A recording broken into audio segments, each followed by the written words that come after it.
Good evening and welcome to the December 20th meeting of the St. Cloud School Board at the St. Cloud City Hall.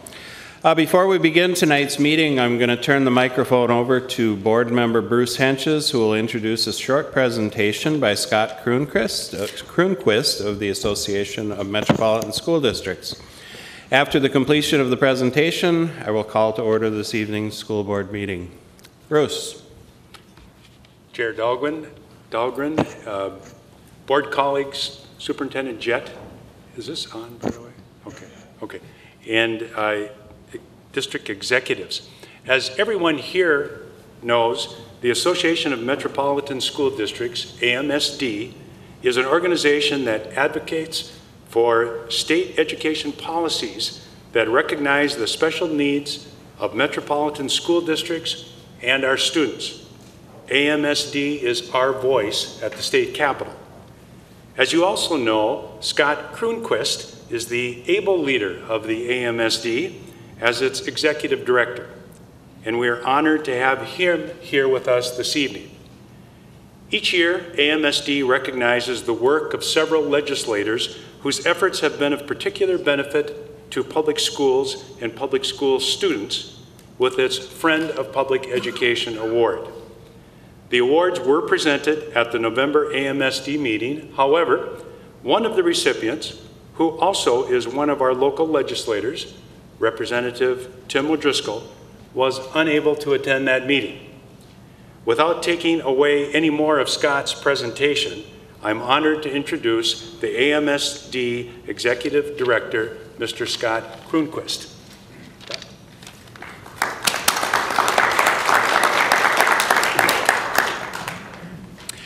Well, thank you, Mr. Chairman and board members and Superintendent Jett. First of all, I'd like to thank you very much for allowing a little time on your agenda for this presentation. As Director Hentges pointed out, each year AMSD recognizes one or more state policymakers that provide exceptional leadership and support or advocacy on behalf of public education and issues important to our member school districts. This year, AMSD was pleased to recognize 3 legislators, 2 senators, and 1 House member for their support and leadership on one of our top priorities last session, which was stabilizing our state pension funds. Last month, we presented the awards to Senators Julie Rosen and Senator Sandy Pappas. This evening, we are very pleased to recognize Representative Tim O'Driscoll.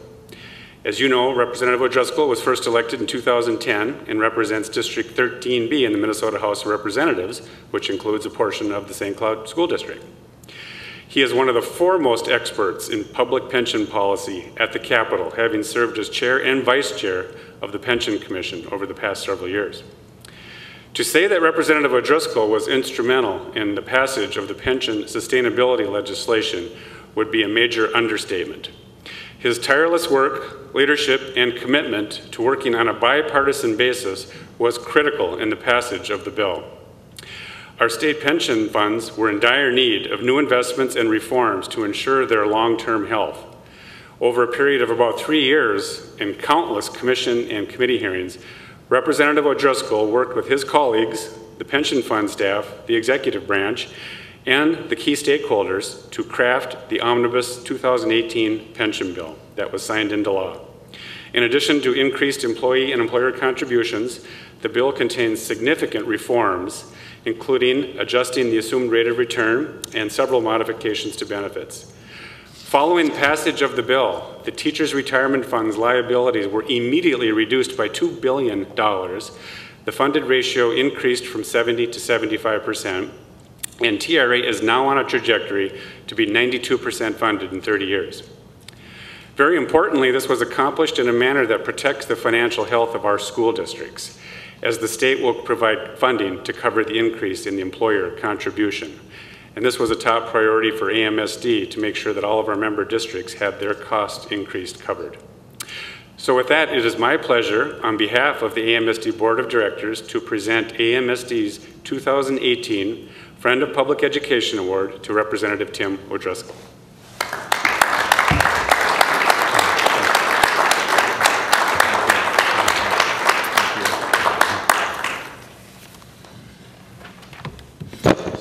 Members of the St. Cloud Area School Board, I'm humbled to be here this evening.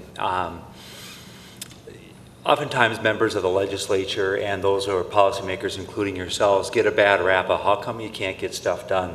How come things can't get done on a bipartisan basis if you're in St. Paul or Washington? And I want to just tell you that I'm very pleased to have been able to work bipartisanly and with both the House and the Senate to be able to take on a pretty major task. A couple of years ago, when Myron France, who was the commissioner of MMB, the Minnesota Management Budget Office, went to New York to visit with the different rating companies who sell bonds and looking at Minnesota's history and its financial solvency, said, Myron, you and folks in Minnesota really need to get on top of your pension plan. And Myron has spent an awful lot of time in my office and working on these, as the same with Senator Rosen's office.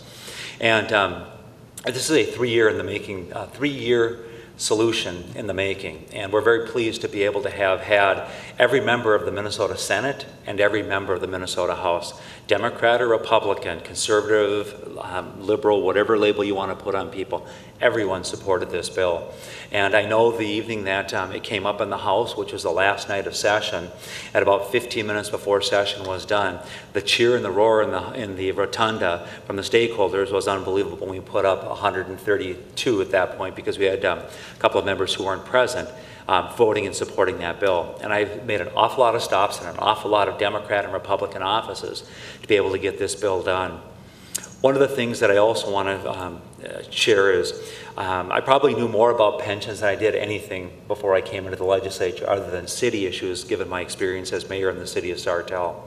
Both my parents are public employees. My dad was the retired police chief from Sartell. My mom worked for Stern Social Services, and so growing up, I knew what PERA was, I knew what PERA Police and Fire was, I knew what TRA was. And walking into the legislature, I was the geek who came in and said, pick me, pick me. I'd love to go on the Pension Commission and be able to help resolve some of these issues.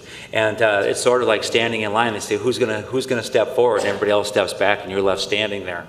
And so I was happy to be able to do that. And I'm always proud when I'm able to do things on a bipartisan basis. And the final comment that I'll make on that is, this year, 2018, Governor Dayton signed 6 of my bills into law that were strongly bipartisanly supported.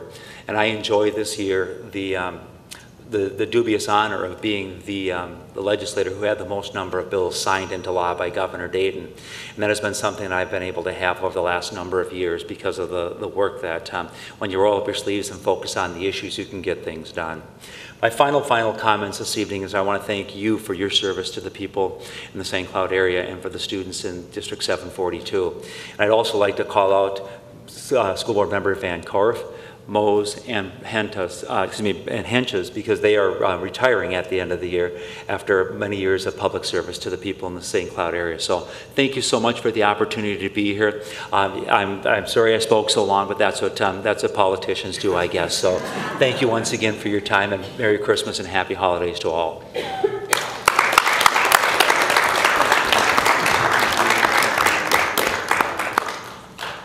Thank you, Tim and Scott.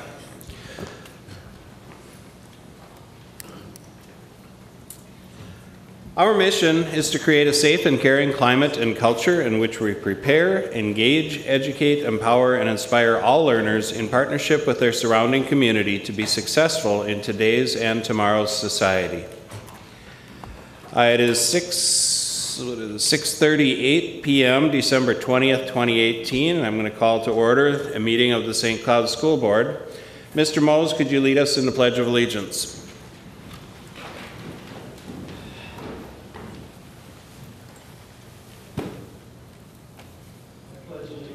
To the flag of the United States of America, and to the republic for which it stands, one nation, under God, indivisible, with liberty and justice for all. Thank you. And Mr. Mose, could you call roll? Here. Here. Here. Here.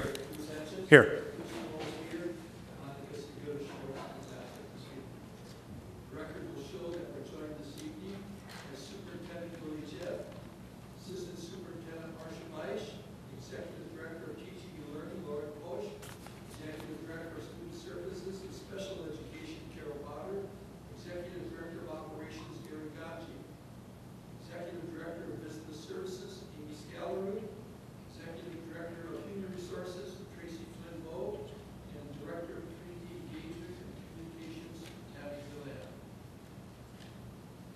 Thank you, Bruce. And we'll move on to the first item on our agenda tonight, which is a presentation of plaques to outgoing board members. It's somewhat of a, I don't know if the right word is historic night for the St. Cloud School Board tonight. We're losing three of our board members. It's very unusual for a board of 7 to lose 3 members on one night, and especially 3 members with as much time invested and number of years invested into this as they have. We have 2 members with 16 years and another member with 8 years.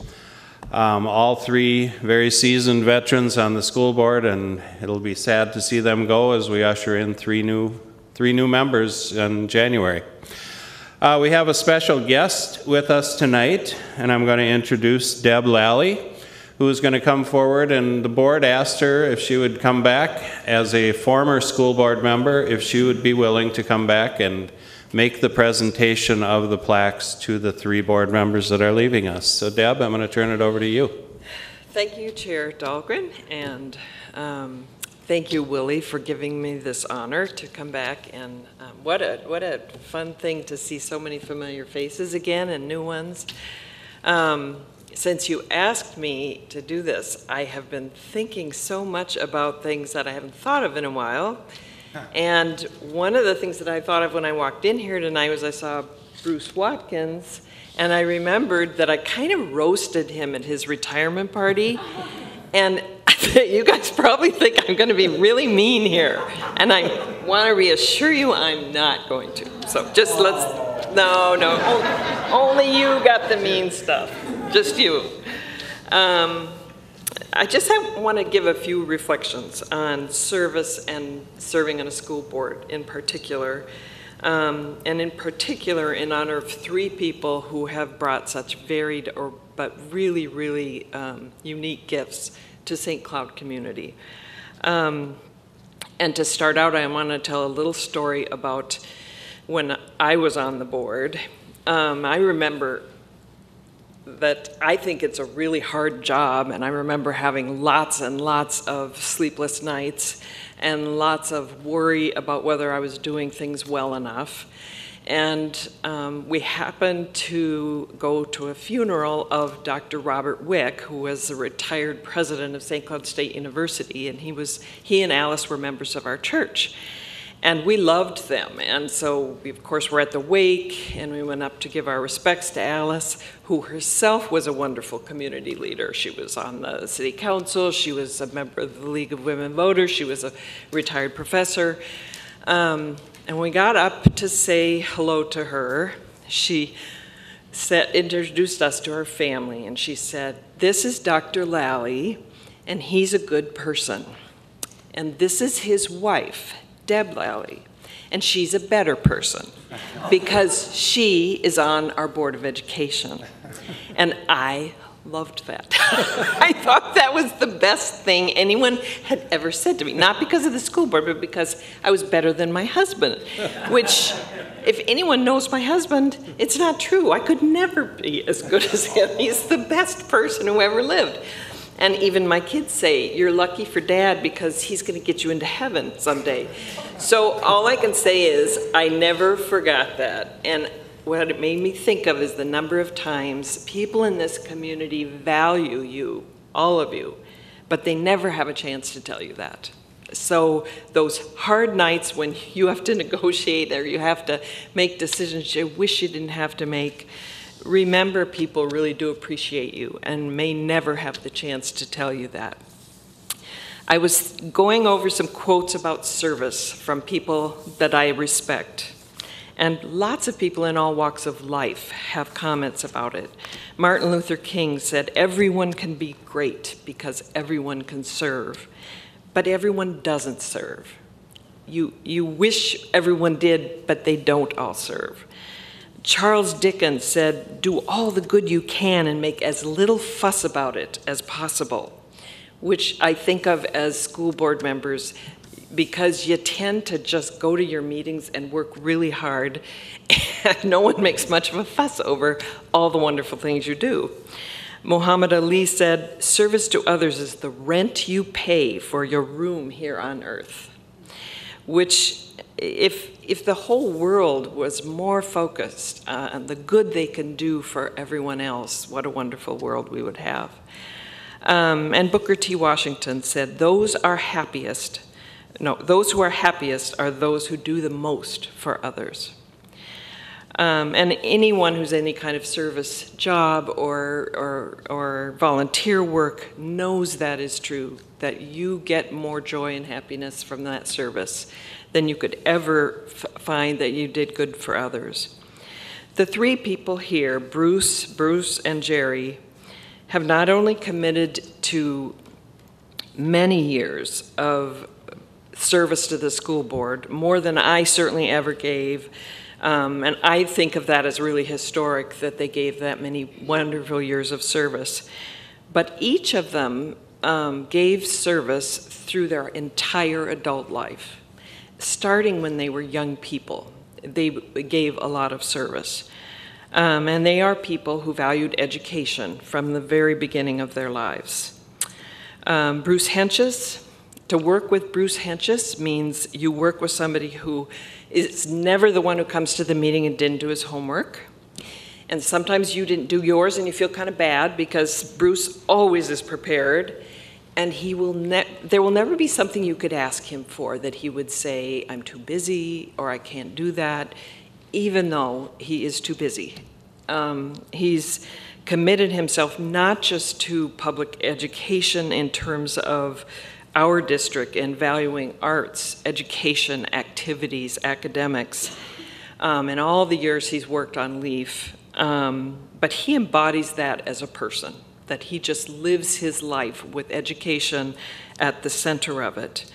So thank you for the many years of service to this community.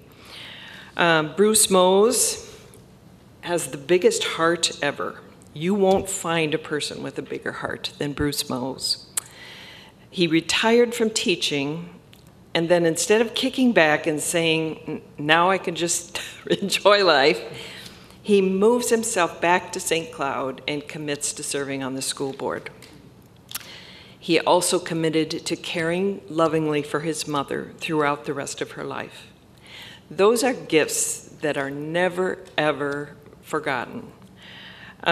He has a passion for making our schools better, and it focuses on the heart of knowing every child in this community deserves that from us.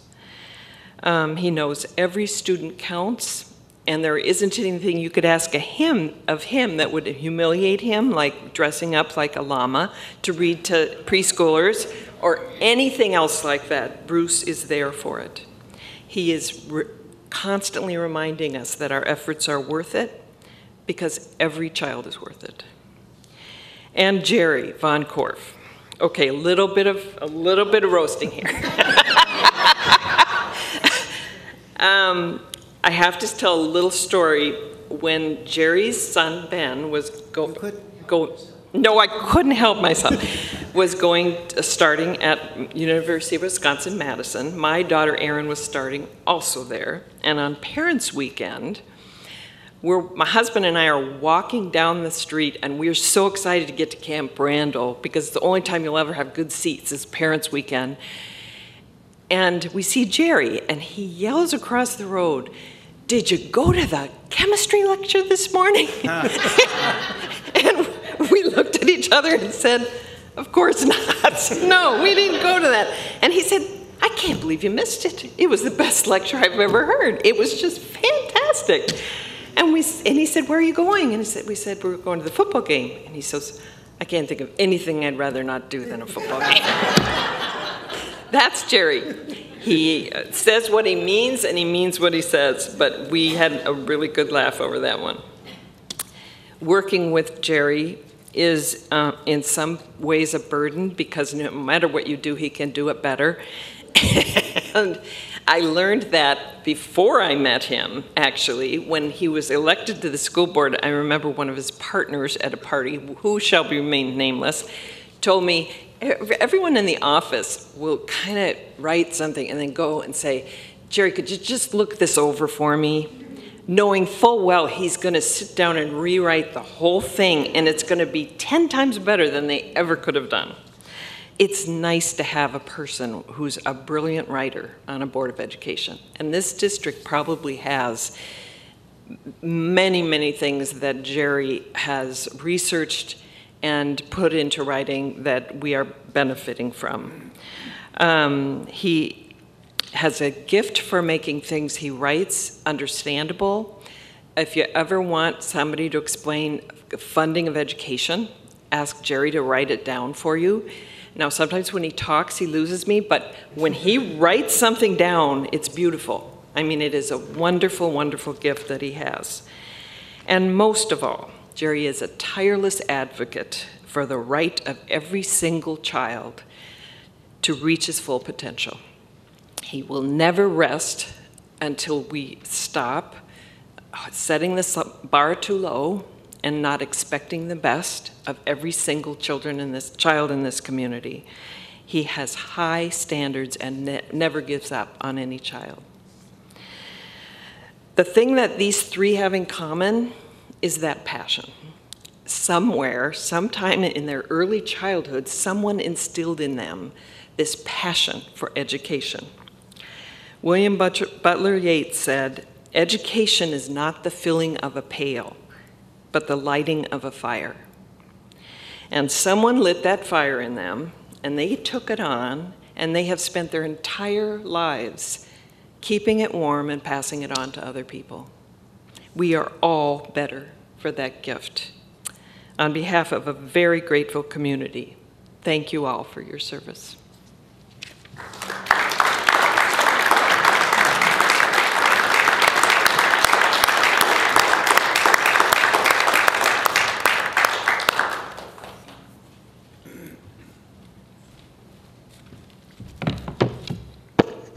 So with that, and thank you, Deb, on behalf of District 742, the Board of Education, personally from myself and the administration that is sitting here and all staff, I'd like to present each one of you with a plaque. So first and foremost, Mr. Bruce Henches, come on up.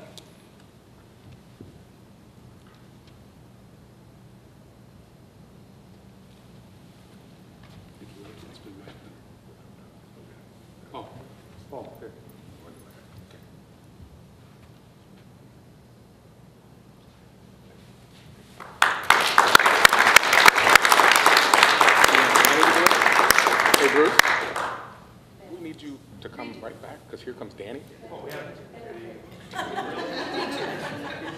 Takes, what do they say? What do they say? They say take two? Huh? There we go. 3, 2,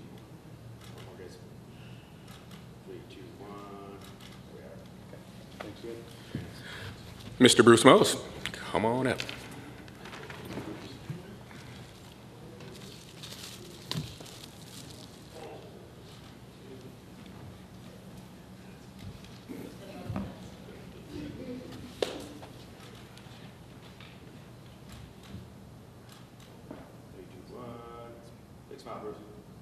Here we go. One more, guys. Here we go. 3, 2, 1. Put my glass.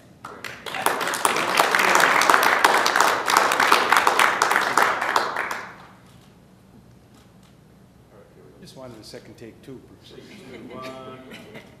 You got this. That's good.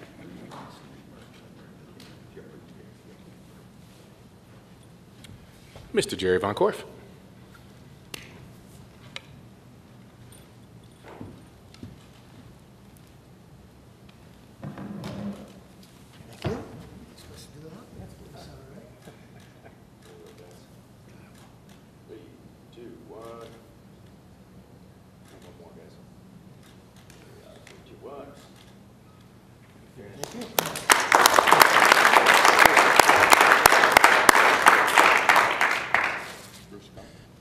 Thank you very much. And now, just for the current board members, if you would want, I'm just going to pass it around if you want to make a couple of short comments, but please keep them fairly short. Jen?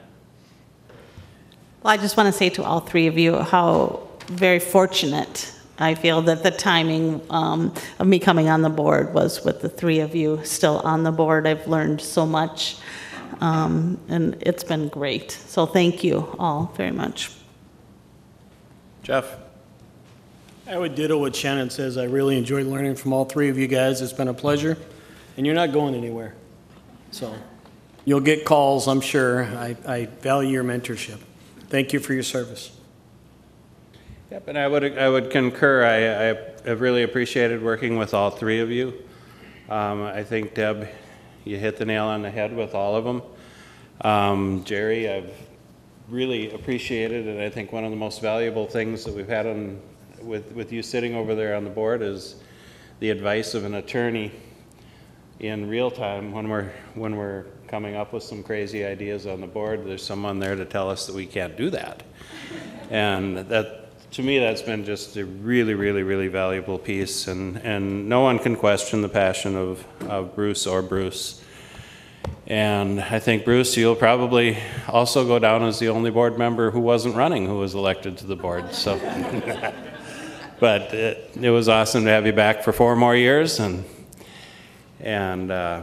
like I said, it's a big change for this board to have to start now with losing all that experience and starting with 3 new members on the first of the year. It's a big change. And now I'm just going to give each of the 3 of you an opportunity to say a few words. If we want to start with Bruce Sanchez. Sure. This is my last time to be at the mic and have the right to speak, I guess. I did prepare a few things. I would want to start by saying sincerely thanks to Deb for taking the time to come in this evening and make those comments.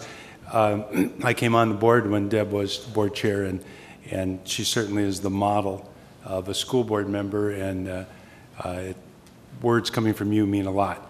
I also noticed that there's other former board members in the audience today, and I would say thanks for your attendance also. It shows the commitment that board members have for the district, and I guess also a superintendent, not necessarily a board member out there, but your commitment serves as an example to others of us. And I would say that it's been an honor for me to serve with all of our board members and executives for the last 4 years. Thanks for putting up with me for a second term on the board.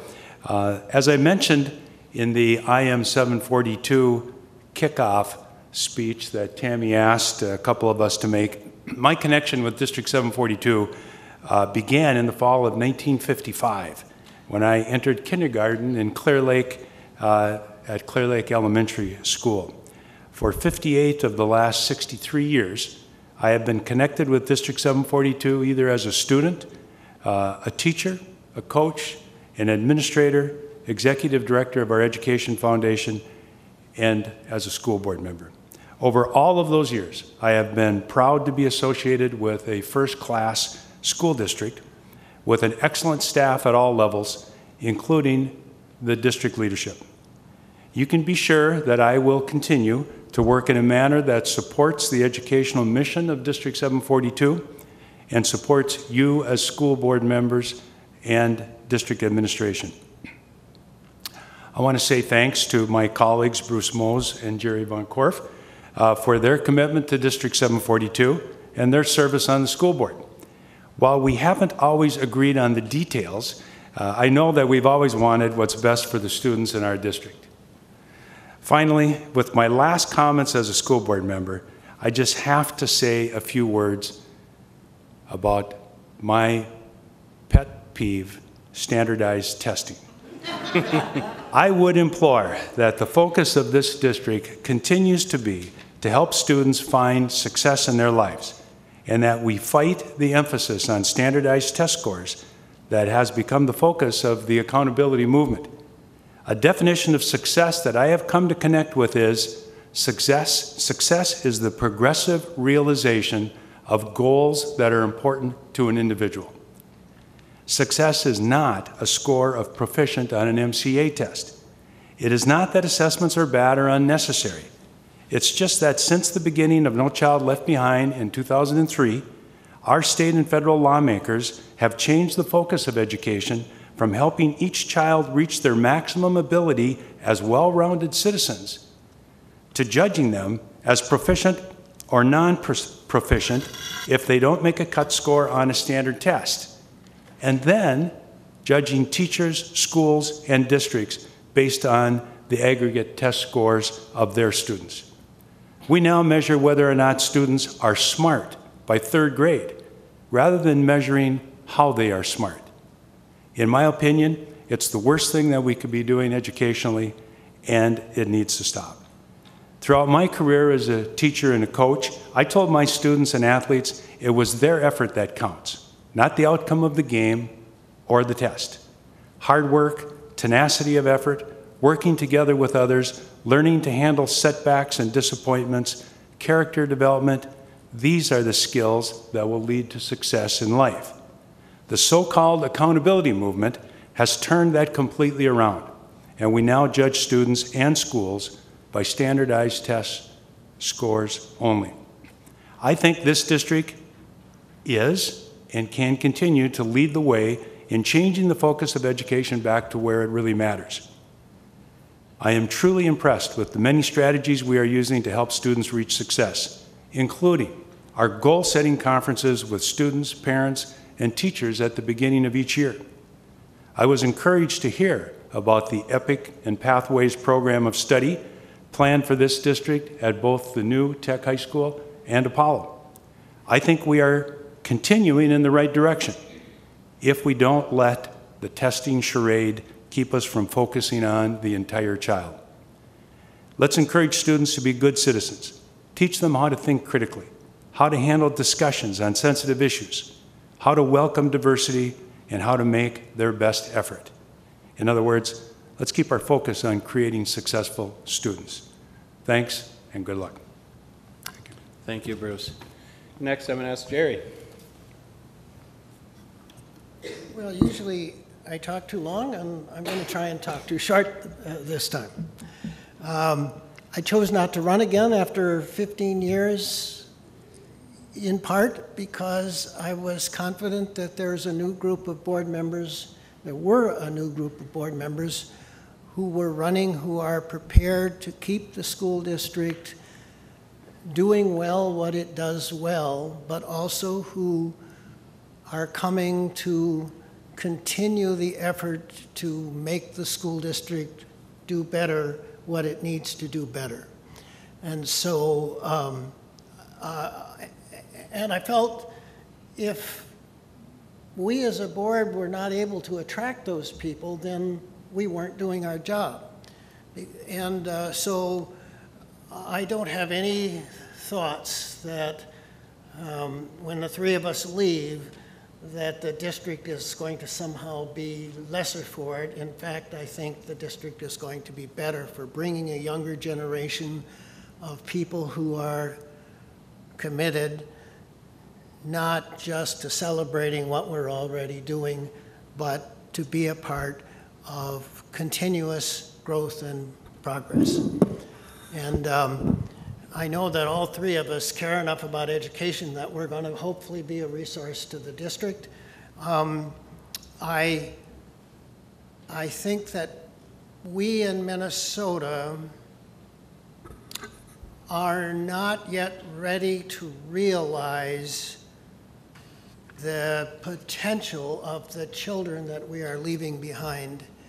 And that, I hope, would be something that I've pushed on the board, and I would hope that the district would to continue to push.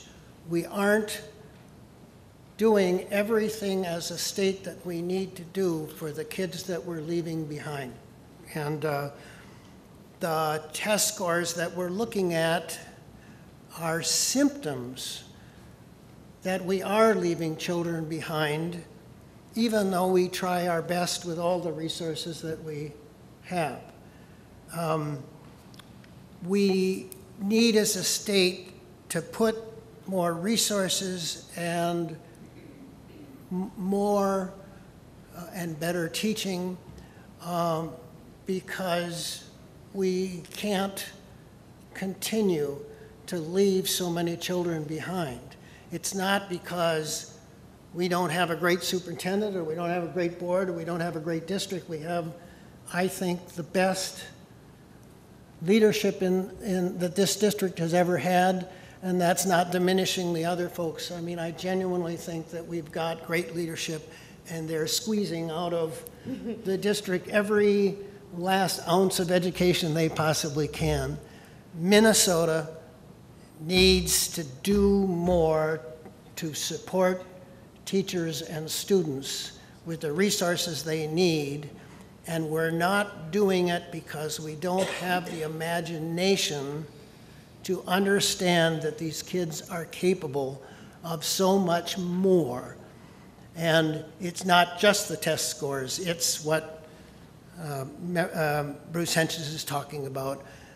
Those kids can be better citizens if they combine all of those things with the reading ability and the thinking ability and so on, and we've got to stop leaving them behind. So I hope that new board members who follow will have that passion to hold the state and the community's feet to the fire of we've got to stop leaving too many kids behind. And thank you for the honor of service. It's been a joy to work. Sometimes people come up to me and say, oh, you're on the school board, right? As if it's terrible, right? And it hasn't been terrible. I always say, no, it's really been wonderful. They're great people. Where else could you work with so many people who are so dedicated? And we don't always agree, but every last person is here for the right reason, and where else could you have that joy of giving service with other people who care about children? So thank you for that opportunity. Thank you, Jerry. And next, Bruce Smoes. Thank you, Al. A person once said that 90% of everything that a speaker says to an audience will not be remembered. 90% won't be remembered. No matter how well we craft our words or how urgently we speak them to the listener, they are often temporary and fleeting. Therefore, in the spirit of goodwill, I want to reassure all of you that I've deliberately removed from my remarks the 90% which you never would have remembered.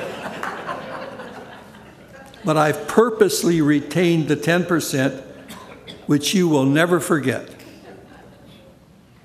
Trust me. William Shakespeare wrote, "It's nice to be among friends, even if they are somebody else's." Even if they're somebody else's, it's nice to be amongst them. So in the interest of full public disclosure, I must admit that it's both emotional and intimidating for me to sit here this evening looking about and seeing so very many familiar faces, so many.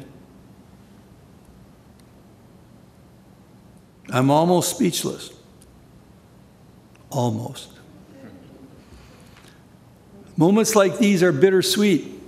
For me, it's bittersweet in knowing that for the third time in my professional life, I'm about to exit the familiar and enter the unfamiliar. The first time was in August of 1968 when I put Lake George in my rearview mirror and headed off to a new teaching career in a city on the shores of a great lake, Lake Michigan. And the second time is when I retired in July of 2000. And I put that great lake in my rearview mirror, and I headed back towards the land of 10,000 lakes. And now on the cusp of 2019, and in the community I left half a century ago, I'm now having to say goodbye to a public stewardship and a trusteeship that's been entrusted to me through 4 terms and 15 years on the Board of Education for District 742, St. Cloud Area Schools. Mark Twain wrote, "One learns people through the heart.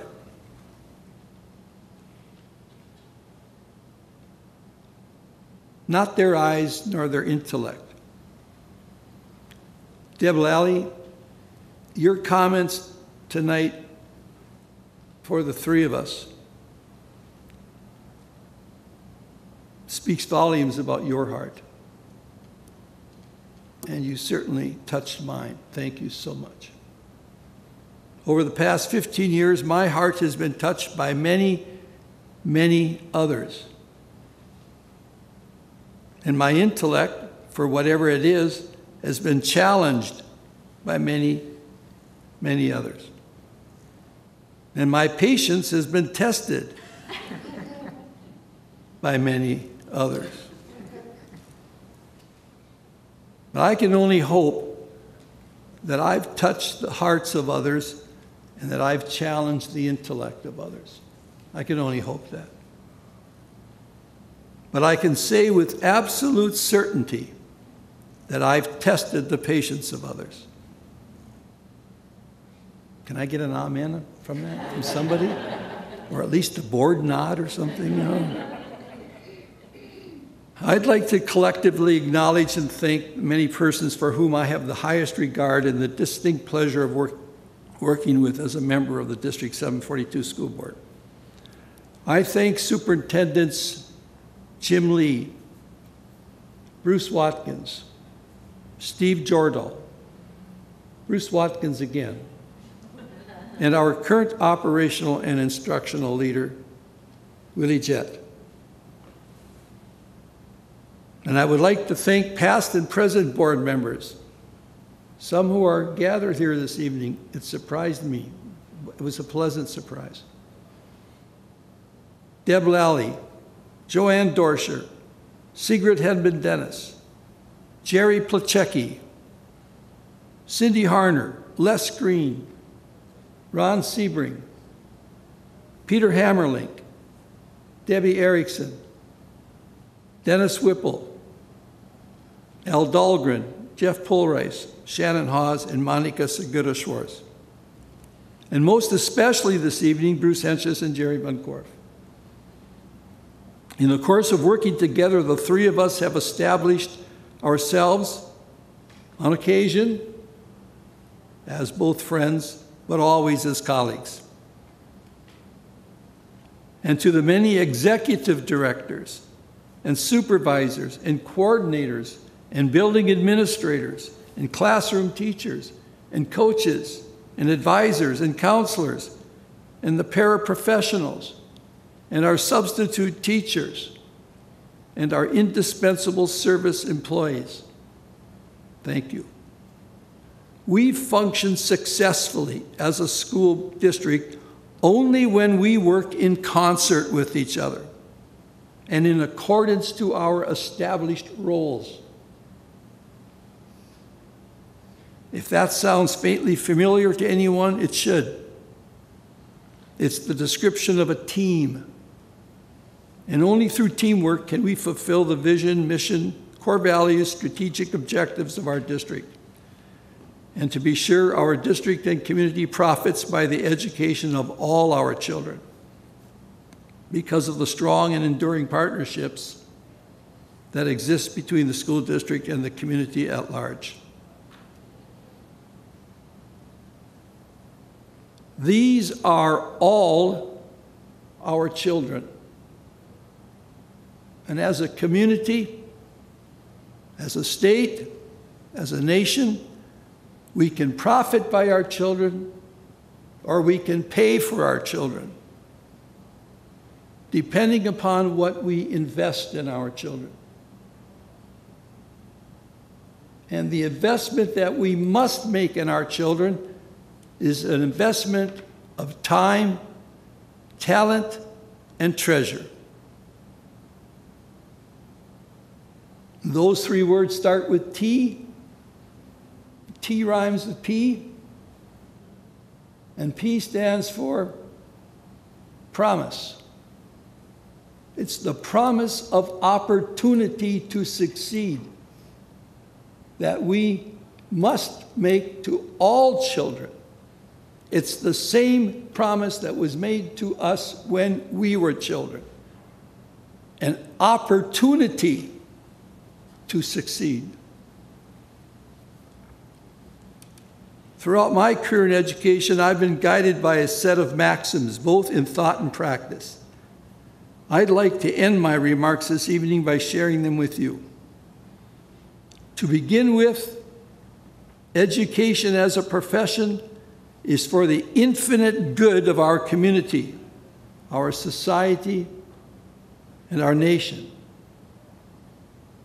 No calling is more demanding than education. No calling is more selfless than education.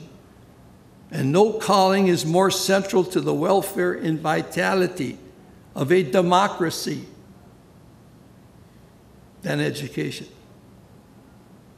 Secondly, educators influence, cultivate, nurture, and direct the greatest renewable resource on earth. And that is the resourcefulness of youth. And lastly, educating students is an important public trust of considerable social significance, a human privilege of great value and importance, and a noble and challenging career of deep satisfaction and enjoyment. Thank you very much. Thank you, Bruce. And that would conclude the presentation of the plaques to the outgoing board members. I'm wondering if should we take a 5-minute recess here for people who don't want to stay. It'll allow you to leave, and then we will get into our consent agenda.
Okay, the next item on our agenda is the consent agenda.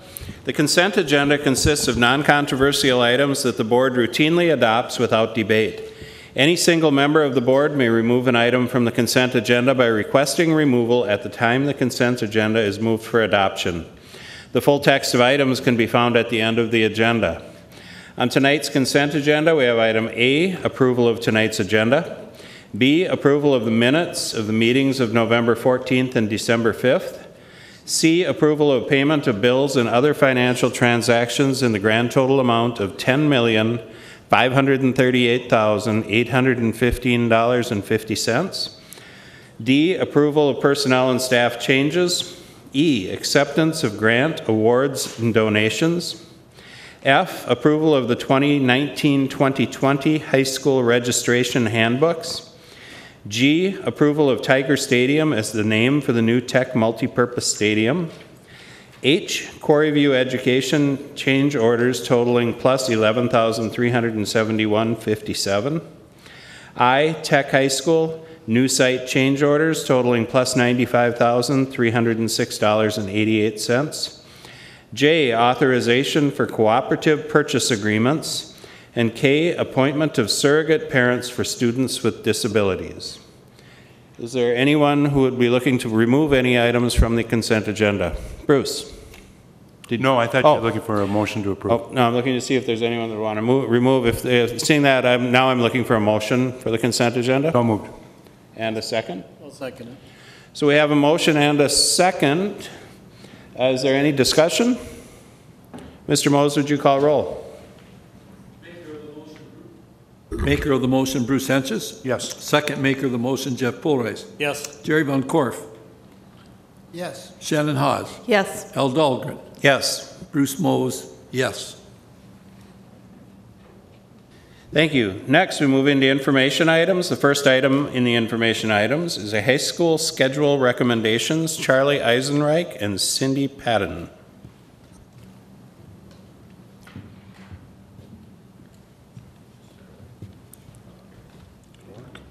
Just Charlie. Just Charlie. Where'd you put it? There.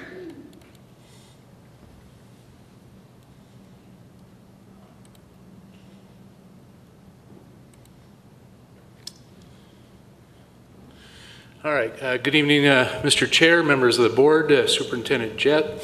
I'm here to talk a little bit about our high school schedule committee that's been meeting for actually on and off for a couple of years. And just want to highlight a couple of main features regarding this.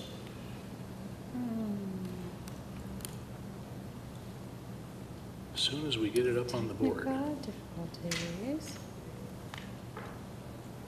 Do you think it's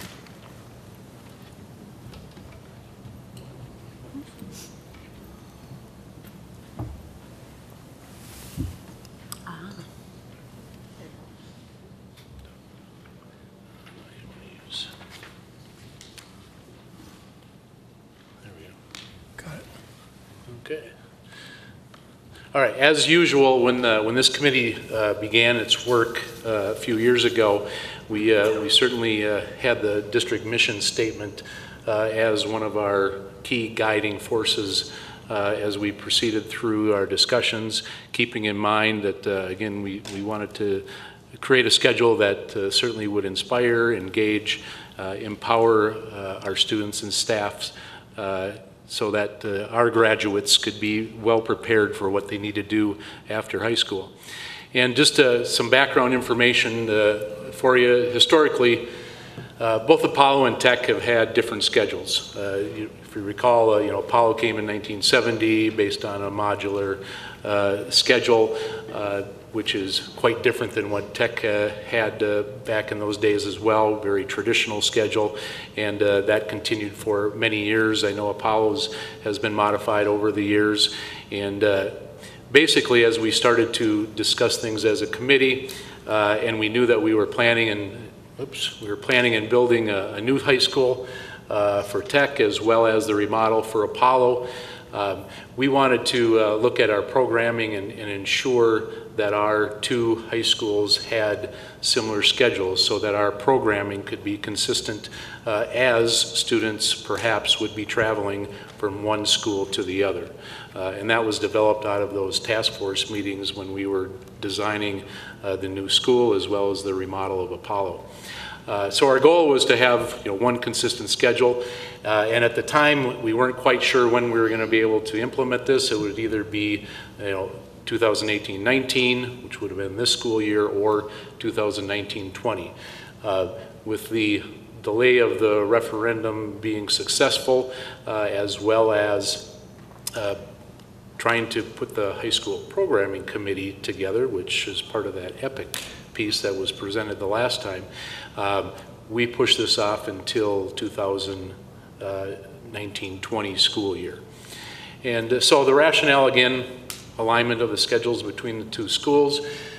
We always considered the fact that we wanted to maximize the learning time that students had in classes.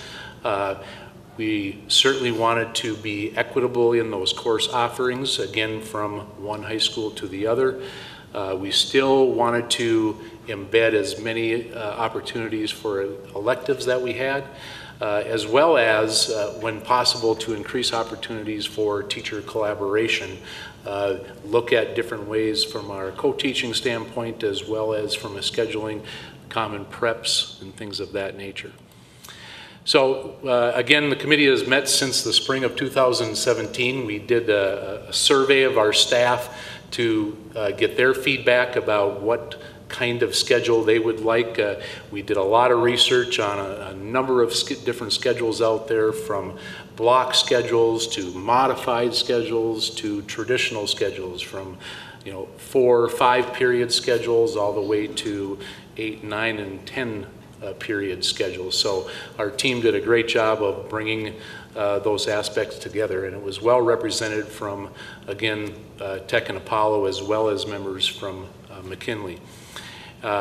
We brought forward kind of 4 different schedules initially, and this would have been about a year ago or so, and we kind of eliminated one of those schedules early on because it wasn't rising to the top from the survey of our staff as well as from the committee membership.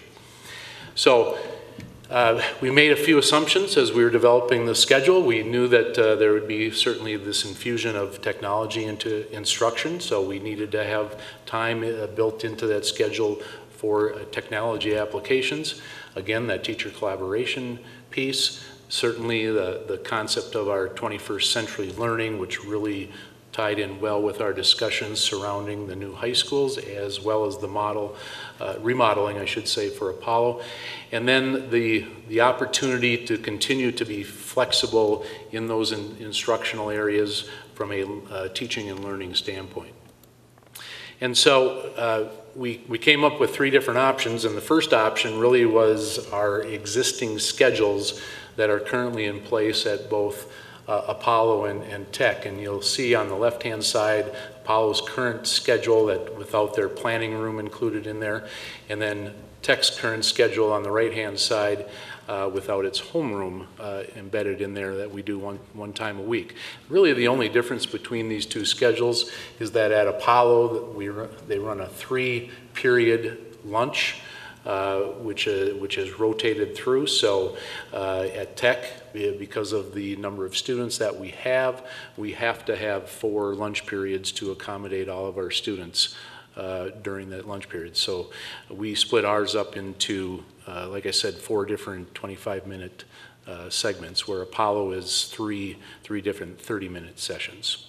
And again, that's just from a enrollment standpoint that we do that differently.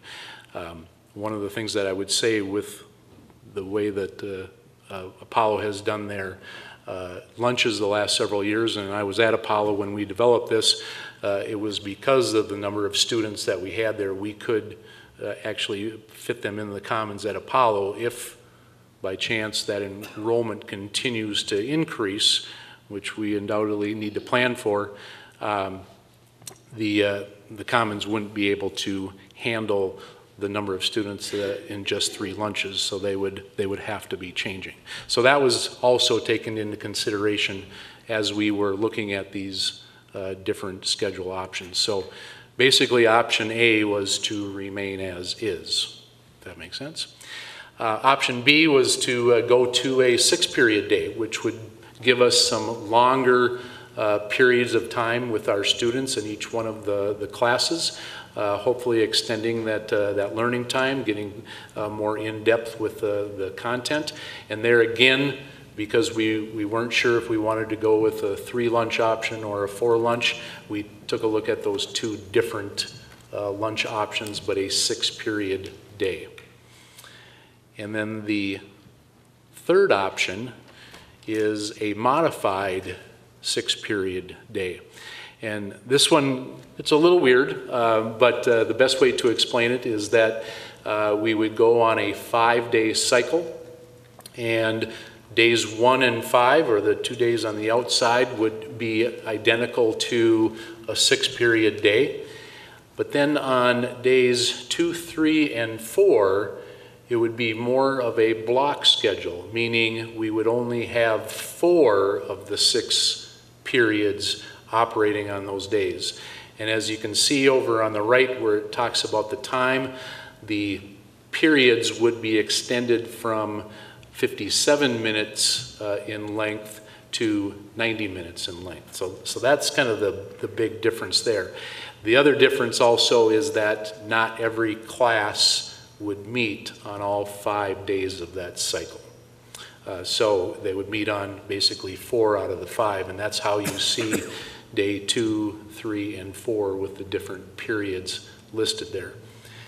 Again, because of our enrollment numbers, we wanted to keep the options of a 3-lunch and a 4-lunch piece included there.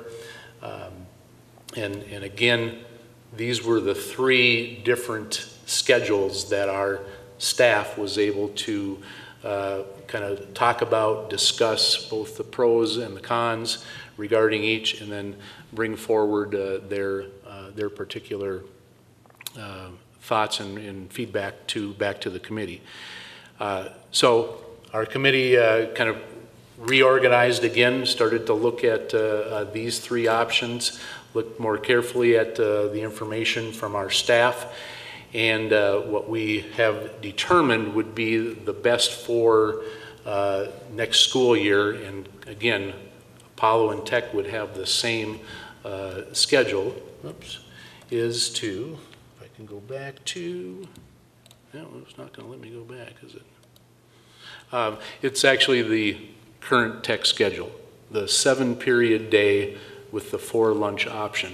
And then one of the reasons that we chose that particular schedule is that it still provides an adequate amount of learning time. We always had a little bit more time in our periods than what Apollo had. It also provides us that flexibility with our electives. When you think of the EPIC program that we want to do with our 9th graders, it'll fit in very nicely there to maximize the amount of learning time and how schedules all get modified. And I know, again, from an enrollment standpoint, we have to have a minimum of 4 lunches to be able to get everybody through that needs to eat school lunch. So those are the options. Bruce?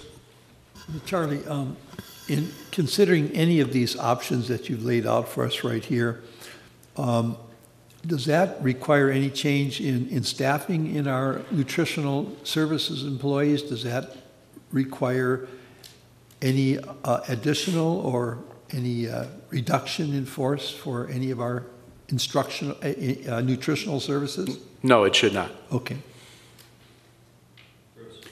Charlie, to what extent is the possibility that certain upper-level courses will be offered only at Tech or Apollo figured into the schedule? Now, I know that one of the problems we always had, because there always was this theory that you could take a class at Tech or Apollo regardless of which school you're at, but in reality, on a 7-period day, your taking up 3 periods to do that probably with travel, or, you know, but so how, are we planning that, and are we planning for that next year already? Will, for example, upper level automotives be offered only at Apollo, or will something upper level be only at Tech, with the expectation that kids will make that move? And how are we going At this point, all of that hasn't been flushed out because of the fact that Apollo hasn't been remodeled yet. And so that was part of the design and the hope that when we get Apollo remodeled, we will be able to transport students back and forth. And right now, yes, students at Tech will be able to take that automotives class, but they'll have to have their own transportation. And you're right, Bruce, they do miss some other class time in order to do that. That part probably isn't going to change a whole lot. Yeah. At least for, let's say, automotives, I believe that's the first period of the day. So kids would start at one school, and it would be less of an impact. But how many courses are we looking at like that? Do you have any idea how many upper level courses will be offered at only one or the other high school? Yeah, it's roughly 4 or 5. When we were discussing this back on the task force in 2015, it was identified about 4 different types of classes from those, you know, advanced construction classes that we would offer at Tech and Apollo wouldn't, and vice versa. Welding was another area. Does option C give you the best flexibility with that kind of thing because of 3 of the days in a week being block scheduled? Or? Well, we're not going with that, the 6-period block schedule, the modified block. Oh, that, I mean, that's not even under consideration anymore? Right. As of right now, yes. The committee decided that we would use the current Tech 7-period schedule for both Apollo and Tech. Okay. Jeff. So in other words, we're not changing at Tech. Apollo will be slightly changing theirs. Right, but you're saying that's for that's until Apollo is upgraded. Yeah, the committee is going to revisit this again, more than likely even at the end of this year too, but for next year we'll definitely be having the same schedule, which is the 7-period 4-lunch schedule that we currently have.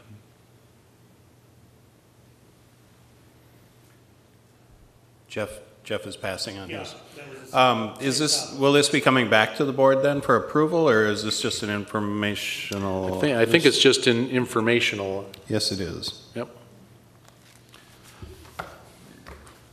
Any other questions? If not, thank you, Charlie. Thank you. Next is item B is a Wilson update, and that would be me. We had a finance committee this last week, and there was several members of the Wilson neighborhood attended that finance committee meeting, and the finance committee members. And we had a pretty long discussion on Wilson and where we see Wilson going in the future, and what our plans are to do with that building now that the negotiations with Dwight and Amy fell through. And at the finance committee meeting, we made the decision that we're just going to table that and any discussion of the Wilson facility until after the demographer's report comes out, and that will be sometime next spring. We're looking for that to be presented to the board in a workshop or in a retreat in March, February or March. It was going to be late February or early March. We'll schedule a retreat when we get the demographer's report. And then we're going to look at it and make sure that there is absolutely no reason why we would want to keep that building if that's the case. If there is a use, or if we see a use for that building based off of the demographer's report, then we would want to keep it. But we don't want to make a decision now and then have the demographer's report come just a few months from now and then regret having made a decision without full information. So we are going to table that and have no discussion on the Wilson building. We're not accepting offers. We're not doing anything with it until after the demographer's report is reported to the board in February, late February or March. So that's the info. If anyone has any questions, yes, Bruce. Now, just very briefly, what kind of data or information do we get from the demographer? And I wish Willie was here. He would have a little bit more information on that. But the demographer's report, I believe, is the one that is going to give us like a 10-year forecast of population and population trends, and kind of the one that is used to pinpoint facilities needs out into the future. And that's what we'd be looking for on that one. Thank you. So if there isn't anything else on that, the Wilson building is tabled until after the demographer's report. Next up is a summary of the December work session. Dr. Marcia Beisch.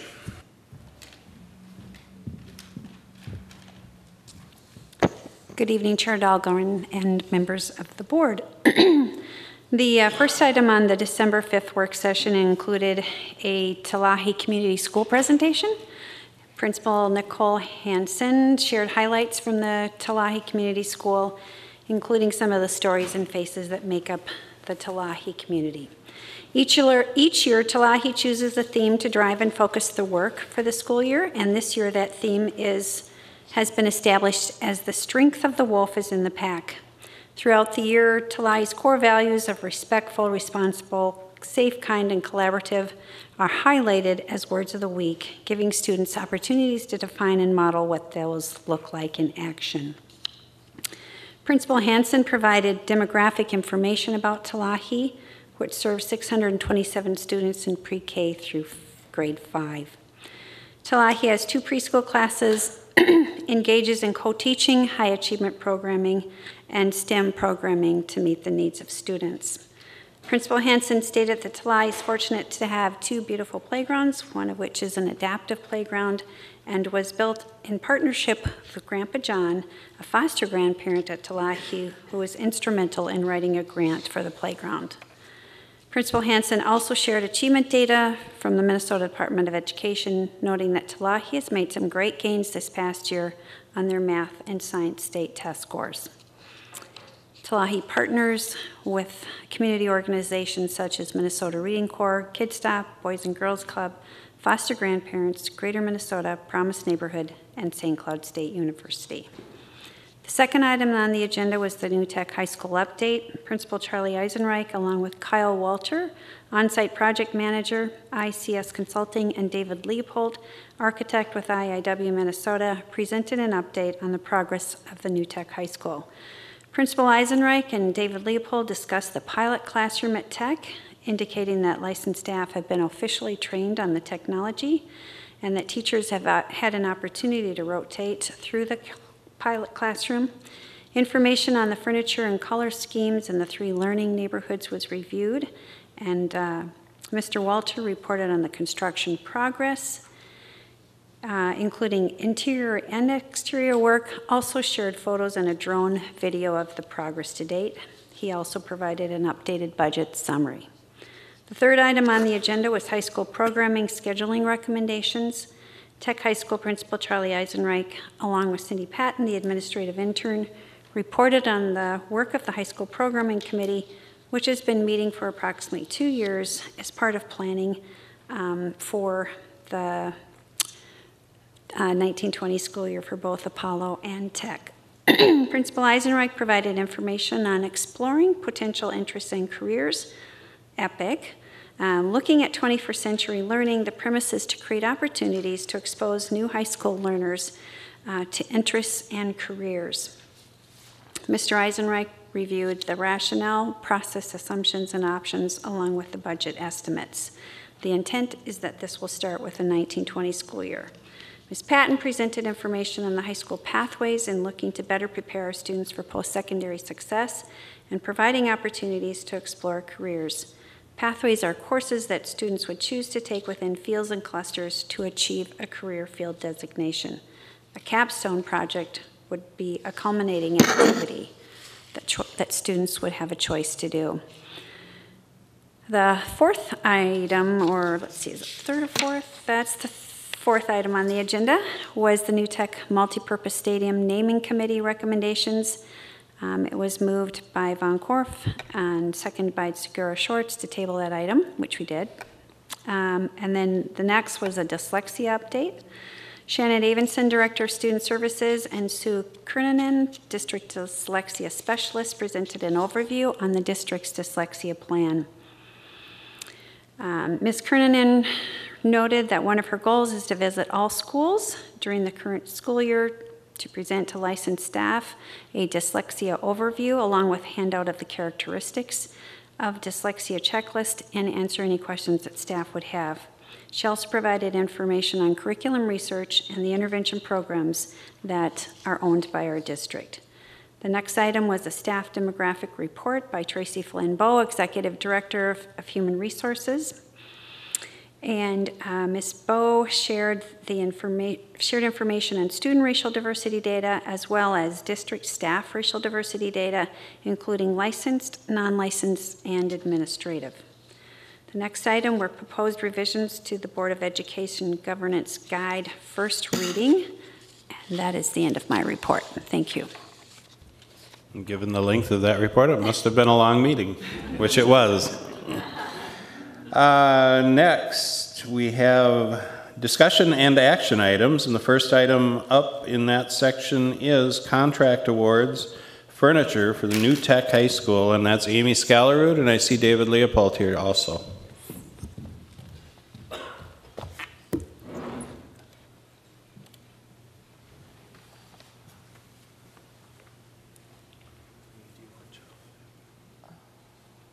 How do I get this on this screen?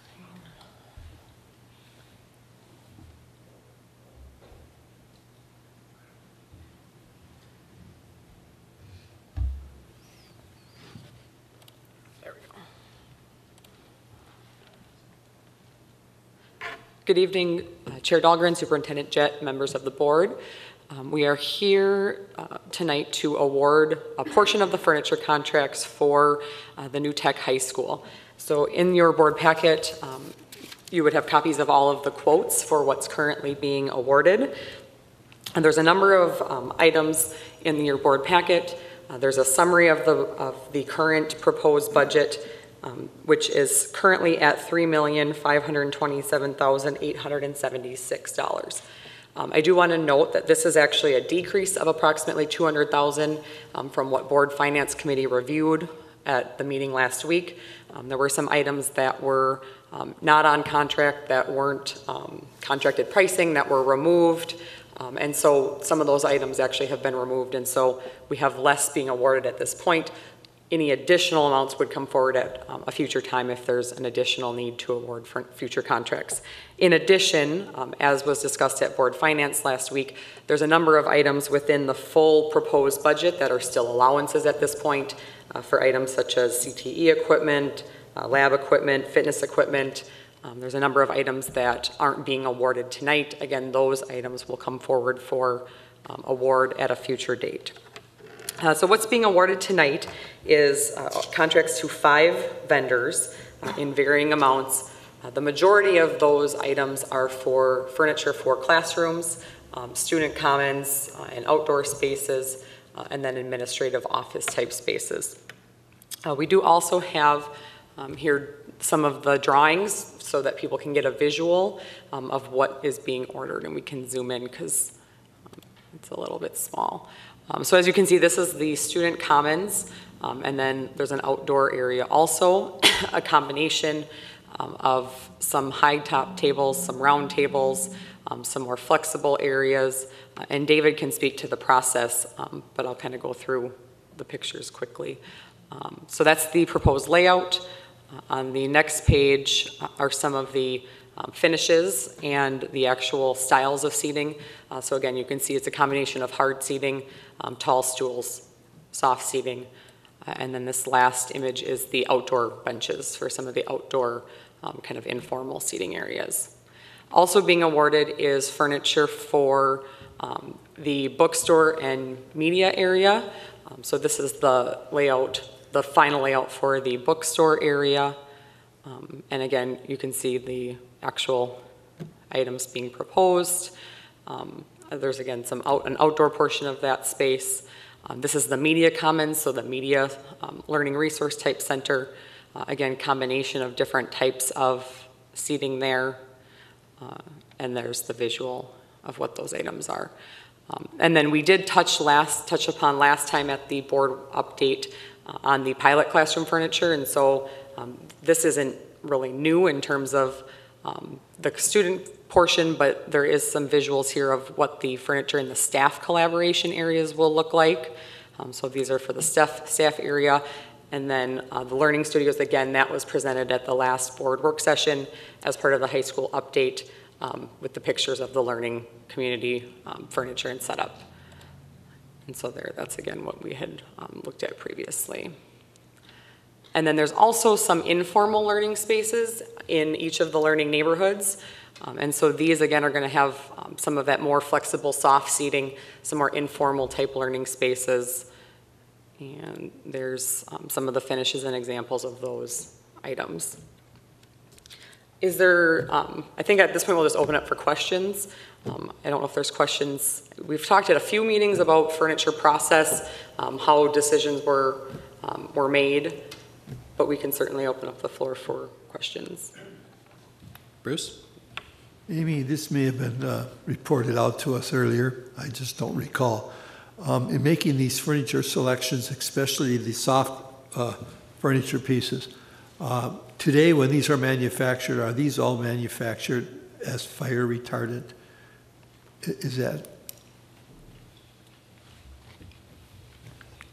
Good evening. Hi. Yeah, so all of the furniture that would go in the high school is required to have fabric or finishes that is fire retardant, okay, resistant to any kind of fire. Okay. It's just part of the normal process of business. Thank you. Jeff? A couple of questions. The $200,000 less for furniture, is that coming back before the first of the year so we get the benefit of the pricing for this year? Will it come back at 200,000, less, more? What is happening at the moment is we're going through this. The reduction actually was, if you remember, after the pilot classroom, there's quite a few changes happening, moving around. So there was some guesswork when you were seeing it at the board finance committee meeting as to what those increases might be due to the changes, and we had a pleasant surprise that they actually weren't increasing as much as we thought. And so one of the things that is being looked at, it'll be after the first of the year, is are there some things that were removed in order to accomplish some other things that we may want to put back into the budget, and explore that in January. Jerry? Thank you. I recall when we interviewed the architects, there was someone that was to provide furniture consulting. Who was your furniture advisor on this? So the person that was primarily doing the furnishings was Mackenzie Henley. So she is with Cunningham. She's an interior designer, and she specializes in educational furniture.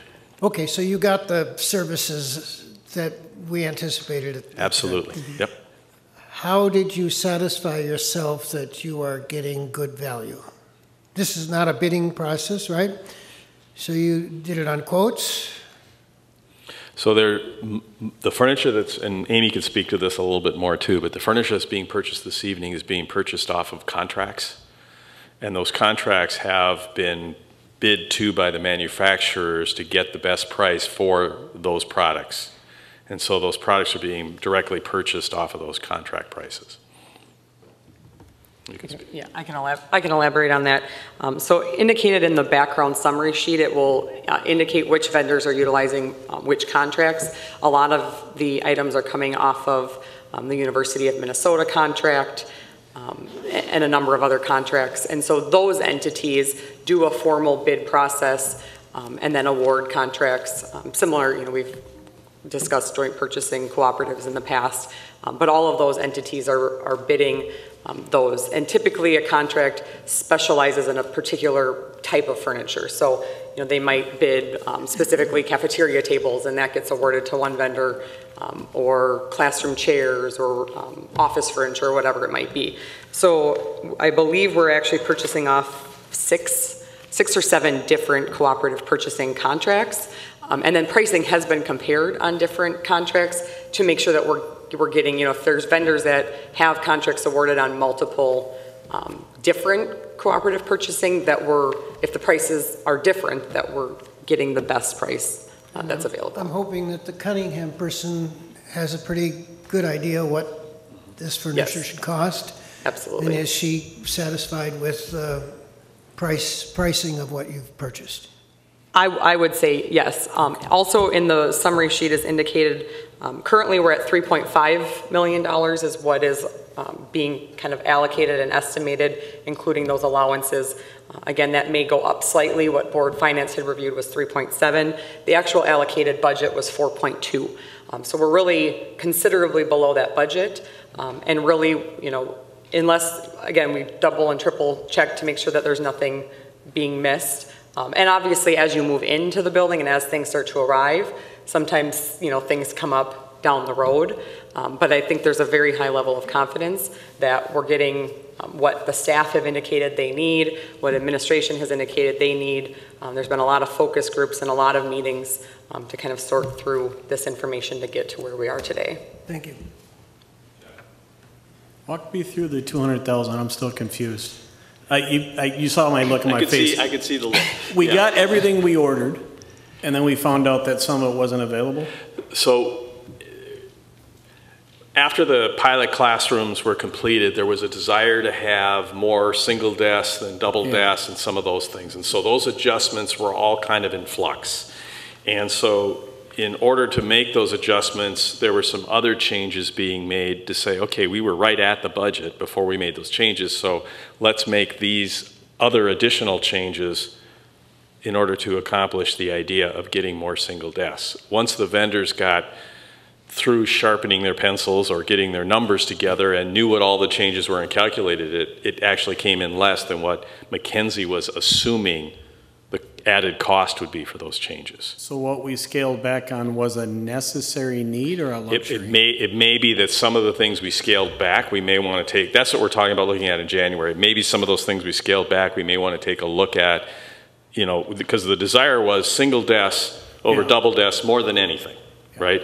And so some of the other things that scaled back are probably still highly desired, but not as highly desired as single desks versus double desks. Now that we've got the price and we are where we're at, the thought was take a look at, did there are a few things in there that maybe we'd rather have put back in now that we know what these numbers are. Got it. Could you flip back to the map where it talked about all the seating and furniture in the commons area? That one? Yeah. Okay. We're bringing some furniture over from Tech. Where would it fall on that map? Realistically, we're not bringing a lot of stuff over, right? File cabinets? We're bringing minimal. Minimal. There's some file storage and some teacher kind of personal storage type items. But in terms of majority furniture, there's really not an intention to bring a whole lot from the old building. But assurances have been made that it'll go to Apollo, junior highs, Absolutely. elementaries. Yep. Our plan is to go in January, February, do a full inventory of what's in the building, what's of value, what ages would it be appropriate for, and then start that process of what do we retask to which building. Thanks. David, could you explain to me a little bit what the process was for determining what goes into the commons areas? Like, I'm really confident that the process was good for classrooms and that they've had the opportunity to test it and be able to sit in it, and they've come back with some pretty good feedback. What was the process for determining what goes into the commons area? Here comes Charlie. Do you want to do it with me? We'll kind of tag team this. The process in a lot of ways was similar in that we had a wide variety of people involved in that and added additional people in basis that it was in the commons area. We didn't have a pilot classroom. We didn't do a particular setup to say, here, try this out for a while like we did with the classroom furniture. But they also had the opportunity to see this furniture in other locations, Alexandria being one, and then we also had some sit test furniture related to this as well that Charlie could talk about. So you may remember last February we reported that we had two different groups staff group and a student group. And Mackenzie Henley, that David mentioned before, kind of led those two groups. And that's where the concepts for the furniture really came into being. They started to look at different options, you know, from color schemes to, that's where the soft seating came into play, the high top seating that you'll see. Those came out of those really two focus groups. One was staff, and then the other one was students. And then last May, that's when we had all of the different staff subgroups that took all of that information and made these recommendations. So we had a specific subgroup of staff that designed the Media Commons facility as a whole. So when I saw the first drawings, it had a lot of soft furniture and a lot of, it was a very collegiate feel, a very collegiate look. Then someone had made a comment about they thought there was too much soft furniture. They thought the kids might not behave themselves the best if we had that much. So the next drawings that came back had none. It was just basically all of that was removed. And this looks more to me like all of that was removed. And when I think about the commons area, I mean, it's lunchroom. That's one use for it. But I also see other uses for the commons in that it can be used as an educational area, a gathering area for students. If you have a tournament on the weekend and you have 20 dance teams in and 15 of them aren't dancing at the time, they can gather out in the commons area, kind of claim their own spaces.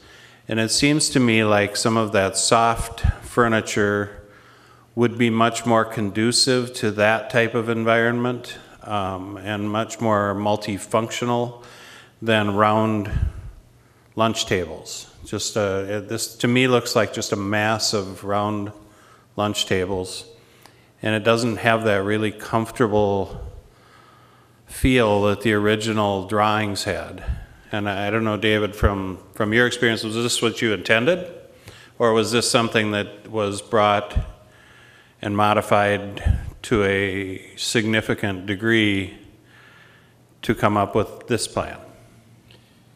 We both talked to this a little bit, but this isn't, like you had suggested, this is an evolution of a number of different meetings and different feedback. There is soft seating in this area right in here, and then there's soft seating in the Media Commons area right along here. And that'll be locked off though, won't it?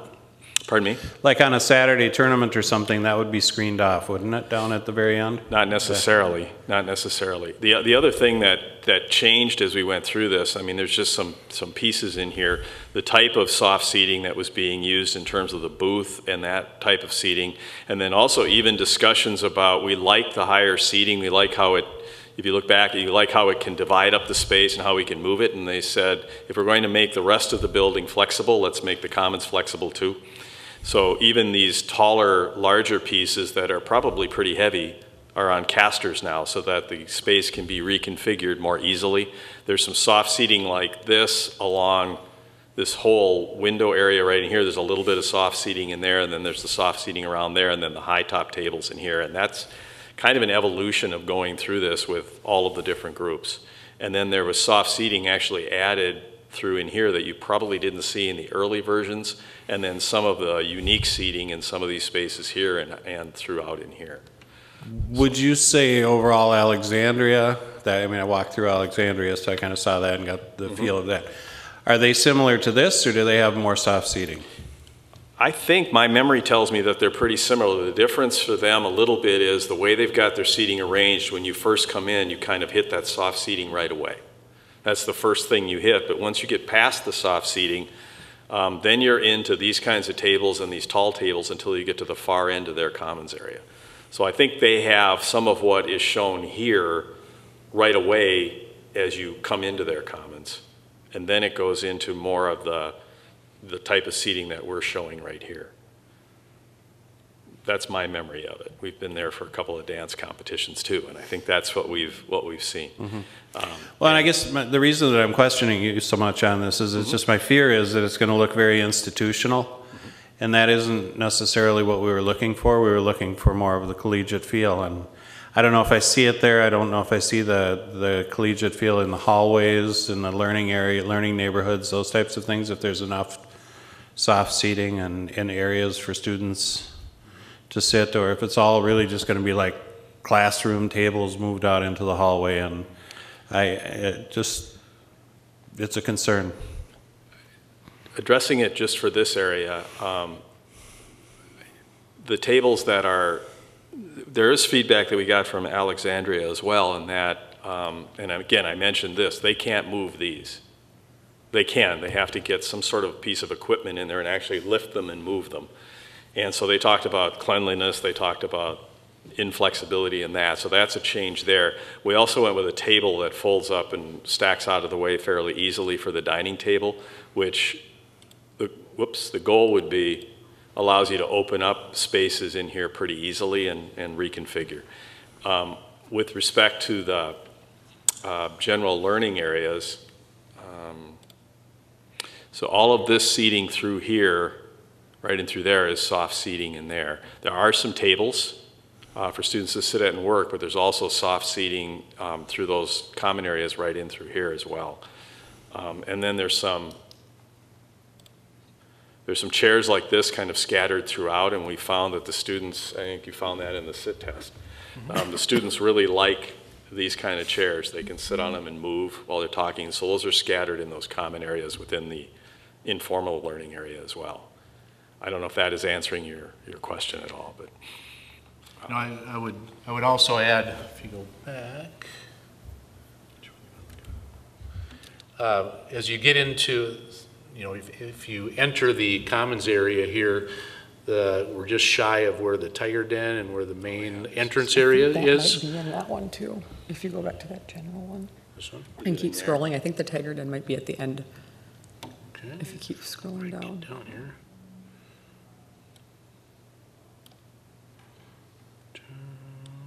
Oh, maybe it's in the. I don't think it's in this one. It's on the desktop. I don't think. Up here? We brought that one just in case, yeah. Admin and athletic, and I think it's at the very end of that one. Yeah, so there's the admin wing. Which is really hard to read, which is why we didn't show that one. There it is. Yeah, so there's the main entrance is at the bottom here where you come in the main doors. Oops, don't click. And then here's the Tiger Den. That'll be one of the first main areas that you would hit, and there'll be areas of soft seating in this entry area, which right over on this side will be the theater. And then if you go to the left, that's where the gymnasium is. And so there will be some soft seating, bench seating in that area as well as you come into the building.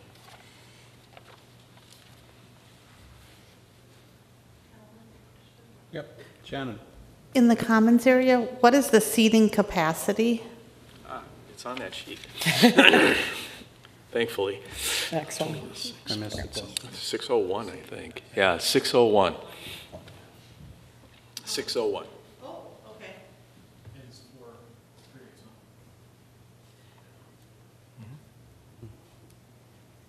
Jeff. Two questions. On your data sheet, it says pilot classroom 32K. We have 2 pilot classrooms. Did the money come, where'd the money come The from? Apollo pilot classroom was part of this year's operating capital budget. So the Apollo one isn't coming out of this budget. The pilot classroom that you see reflected on the furniture summary for tech is just tech's pilot budget, pilot classroom. The Apollo one will end up at Tech, right? I mean, when. I believe the intention is to keep that Oh. functioning for Apollo students to use. Okay. Yep. Last question I had, what's the flooring? Is it Trazel? I mean, what's the flooring in the commons? Because that seems like a lot of furniture movement. I think so. Yeah, Polished concrete? I think it's polished concrete. Polished concrete. I think we went Trazo. It was an upgrade. Or Trazel. Trazel's pretty spendy. Yeah. Okay. Other questions?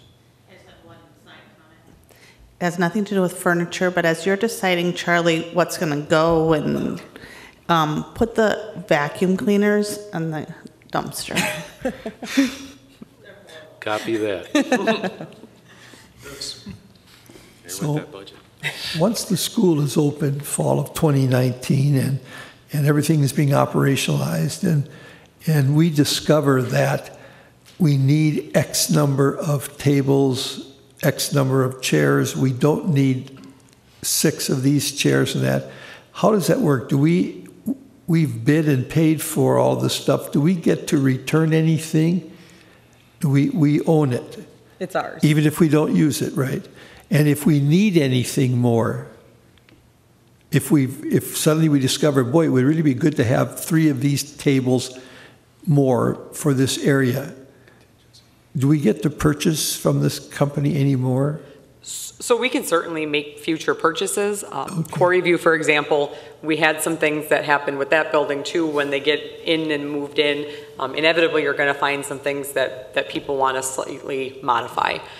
And so typically you see a very small portion of that retainage, even through a year into operating a school, till you get through all seasons, to make sure that you would keep a portion of that construction or that, not the retainage, the construction contingency to address those sorts of items. Sure. On the flip side, if we purchase things that we find don't work in the space, they're ours. And so you would typically, retest them elsewhere within the building. Certainly we have other buildings, that we could retask if it wasn't a good fit. But that's why they go through so many different work sessions and input sessions, because you don't want to put yourself in that situation where that happens.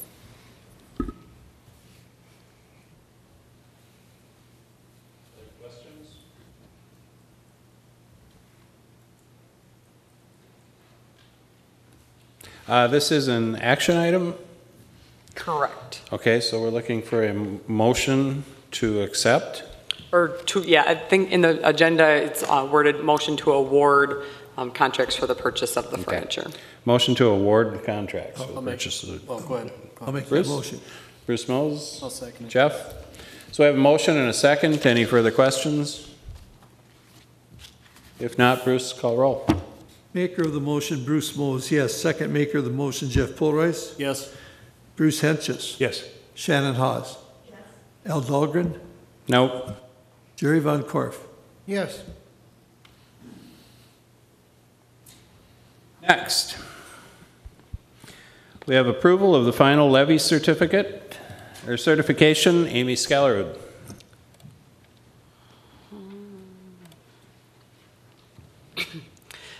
Okay. So what we have here is the final levy certification. The preliminary levy certification came to the board in September. There's a few components of what we have to cover tonight. Technically, this final approval serves our statutory requirement to hold a truth and taxation hearing. By statute, at that hearing, we need to present information on the 2018 Pay 2000 property tax levy, including proposed changes and then the reasons for those changes, as well as current year budget information, including revenue and expenditure information by source and by program area. In addition, at the end, there will be an opportunity to open up the meeting for public comment and questions, which again is required by statute. So just a quick overview of district levy and district funds in relation to the levy. School district levies are levied annually in the fall, and they're payable and collected in the following year. So the levy that we are certifying tonight is for levy payments collected by the county in the 2019 calendar year. We recognize as a district those revenues in the 1920 school year, or fiscal year 2020. There are 3 subcomponents of district funds that have levies. There's the general fund levy, which is primarily based on student enrollment. There's a community education fund levy, which is based on population of the district. Some of the community education levies, for example, the basic community education revenue levy is based on overall population of the district attendance area. Other levies, the early childhood family education levy, for example, is based on population of just children under 5. And then the debt service levy is based on the district's annual debt retirement schedules. And the levy is set at 100% plus an additional 5% to account for delinquent or unpaid taxes. And then annually, the Department of Education does a calculation to determine based on how much you've over levied. If you don't have a 5% uncollected rate, then essentially we've collected too much, and they will do an adjustment for that excess amount that was received. So in terms of how the levy funds are spent, between the three levy components, for our 2018-19 levy, 54.9% is in the general fund, 4.2% is in the community education fund, and 40.9% comes from the debt service fund. The total levy is changing by $270,483.25. That is a 0.89% increase, and this is actually about $14,000 less than the preliminary levy that had come to you for approval in September. There was some additional debt excess adjustments that reduced that debt service levy, resulting in a slightly lower final levy than what had been presented to you previously. Okay, now we'll move into a brief review of the 2018-19 budget, again, as required to be presented in conjunction with the Truth in Taxation presentation. So this is a quick snapshot summary of all of the operating funds of the district. The general fund obviously has the general fund component of the levy. In the special revenue fund column, there's two pieces that comprise special revenue funds. It's community education and food service. So community education does have a levy component, food service does not. The capital projects fund, as you'll see, there's really no revenue in that fund other than interest revenue. That's the fund where we account for bond proceeds for projects, and then the expenditures are for the current year projected spending on the tech project, and then the debt service fund, again, for the levy and debt payments for existing bond issuances. Next, we show a graphic representation of revenue by source. As you can see, the majority of the district's revenue, almost 72%, comes from state sources. The levy is the next biggest share at 18.52%, but again, really a fairly small component of the district's overall budget. And then here shows the revenue by fund. Again, the general fund is the majority, the debt service fund about 8%, special revenue about 7%, and with that capital projects fund really only being reflective of bond interest revenue, that's a very small portion. The expenditures by fund, typically you would see would mirror very close those percentages of the revenue sources. In our instance, because we have significant capital project expenditures and no offsetting revenue because the bonds were issued in a previous year, that's going to skew what those expenditures by fund percentages are. So because of that, that brings the general fund as a percent of the total down to 63%. If we didn't have that project, you'd see that general fund closer in that 80 to 85% range, correlating with the revenues. Next, we show a general fund comparison of expenditures by program. Again, the direct instruction expenditures account for the majority of the district's spending, and that comes in three categories: regular instruction, vocational instruction, and special education instruction. Those three categories make up 65% of the district's overall total general fund spending. And then that's same information, but just more of a graphic representation of it. So then we'll move back to the levy and some details about the levy amounts. So school district levies are determined in two ways. When taxpayers get their statements, they are broken down into these two categories. There are voter-approved levies, and then there are other levies that are set by some form of state formula or statutory calculation as to how they're determined. So here's our comparison about our levy change from last year, the 17 pay 18 levy, to the current levy that will be certifying, the 18 pay 2019. As you can see, the general fund component is an increase of just over $371,000. The majority of that due to increases in operating capital and long-term facilities maintenance. There's some other decreases in some of the smaller categorical areas, but nothing significant. And again, all of these amounts are determined by those state formulas. Community education levy, very consistent from year to year, given that it's based on population counts. They tend to increase slightly every year, but not fluctuate significantly. And the debt service levy, as was discussed earlier, has that decrease due to that debt excess adjustment. So the debt service levy is decreasing by $109,000. And then this just summarizes the total. So again, total increase $270,483, which equates to 0.89%. The next slide shows a historical comparison of the levy by fund. Again, community education, as you can see, has always been fairly stable. The general fund levy actually has decreased over the number of years presented, and part of that was intentional decreases to some of those levies within the general fund as debt service increases came in to help minimize that tax impact. But really, when we look at the last 3 levy years, very comparable from year to year. So one question that gets asked a lot is, what are the main variables that can cause a property tax increase or decrease? So certainly the amounts that we determine to levy affect people's taxes, but primarily a lot of the things that impact taxpayers and their individual liability amounts are not things that are within our control. It's changes in market values, changes in tax rates, market value exclusions, or different things. Now again, voter-approved referendums can certainly impact your taxes. That is probably the one category where we have direct influence over. There can also be state tax adjustments or new programs that are either authorized and optional to levy for, or in some cases may be mandated by the state legislature. The changes in market value are final. Just as an awareness, they're not subject for discussion at our school district truth and taxation hearing.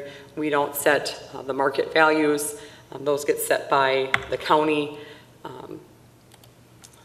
And then another thing that can impact taxes is the tax base. So this shows what the tax base in our area has done for the last 18 years. The current year increase is about 9.2%. That's up a little bit from last year's increase of 6.1%. You can see there were some years where it decreases. This is important because as the tax base increases, even though we may increase our levy, depending on what happens with an individual's actual property value, someone's taxes could, in theory, actually go down, even though on a dollar basis we are levying a higher amount. So this graph shows if the tax impact on a varying amounts of households, assuming a 0% change in assessed valuation. So if somebody's house was valued at $175,000 last year, it's valued at $175,000 this year, they will actually see a tax decrease of 4.76% because that tax base, that tax capacity has increased. The next table shows that same homeowner when you factor in the overall increase rate in that tax base. Now, this can be a little misleading because the average household is not going to necessarily see the 9% increase in their personal property valuation. A portion of that overall tax base increase is coming from new businesses, new industries, growth, both residential business. But even so, your typical taxpayer is going to land somewhere between the 3% decrease on the previous slide and the 6% increase shown on this slide, depending on what happens with their individual valuation. And the last thing we want to show, which is something that we review annually, is just a comparison of our district to our neighboring districts. So as we can see, and this isn't new, it's historically been that way, that our per household tax impact is lower than our neighbors. Are there any questions on anything presented? Any questions from any board members? I do not see any, Amy. I So- think you've gone through this a few times Yep. with us, so So do you, probably all questioned out. So we are looking then for, I think technically we have to close the meeting and allow, and open the floor for public comment. oh, do we? Yep, Okay, I or didn't not have close that it, on but the- open a public. Did I have that on the agenda? I don't think it got printed on the actual agenda, and I think it got missed last year too, but it is a requirement of the Truth and Taxation Okay, well, we hearing. will close the meeting, stop the meeting here and open up public comment. Is there anyone that would like to come forward with public comment on the tax levy? Scott?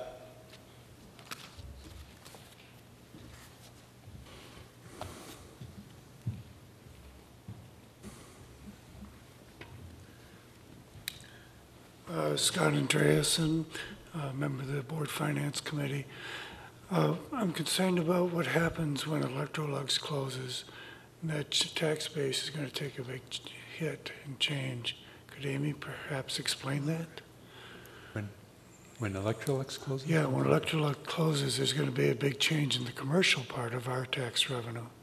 Could Amy please talk about that?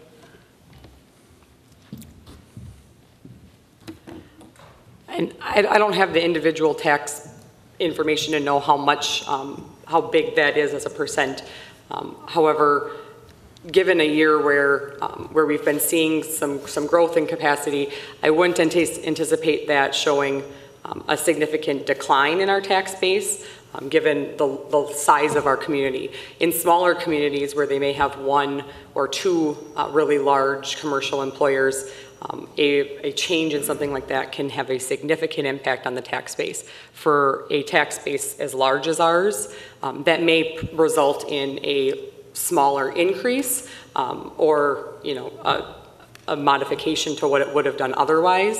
But I wouldn't anticipate that that would make a significant impact. Yeah, I would also say that as Electrolux closes, we also have Costco openings, so it's kind of an offset on that. I think they'd be pretty similar.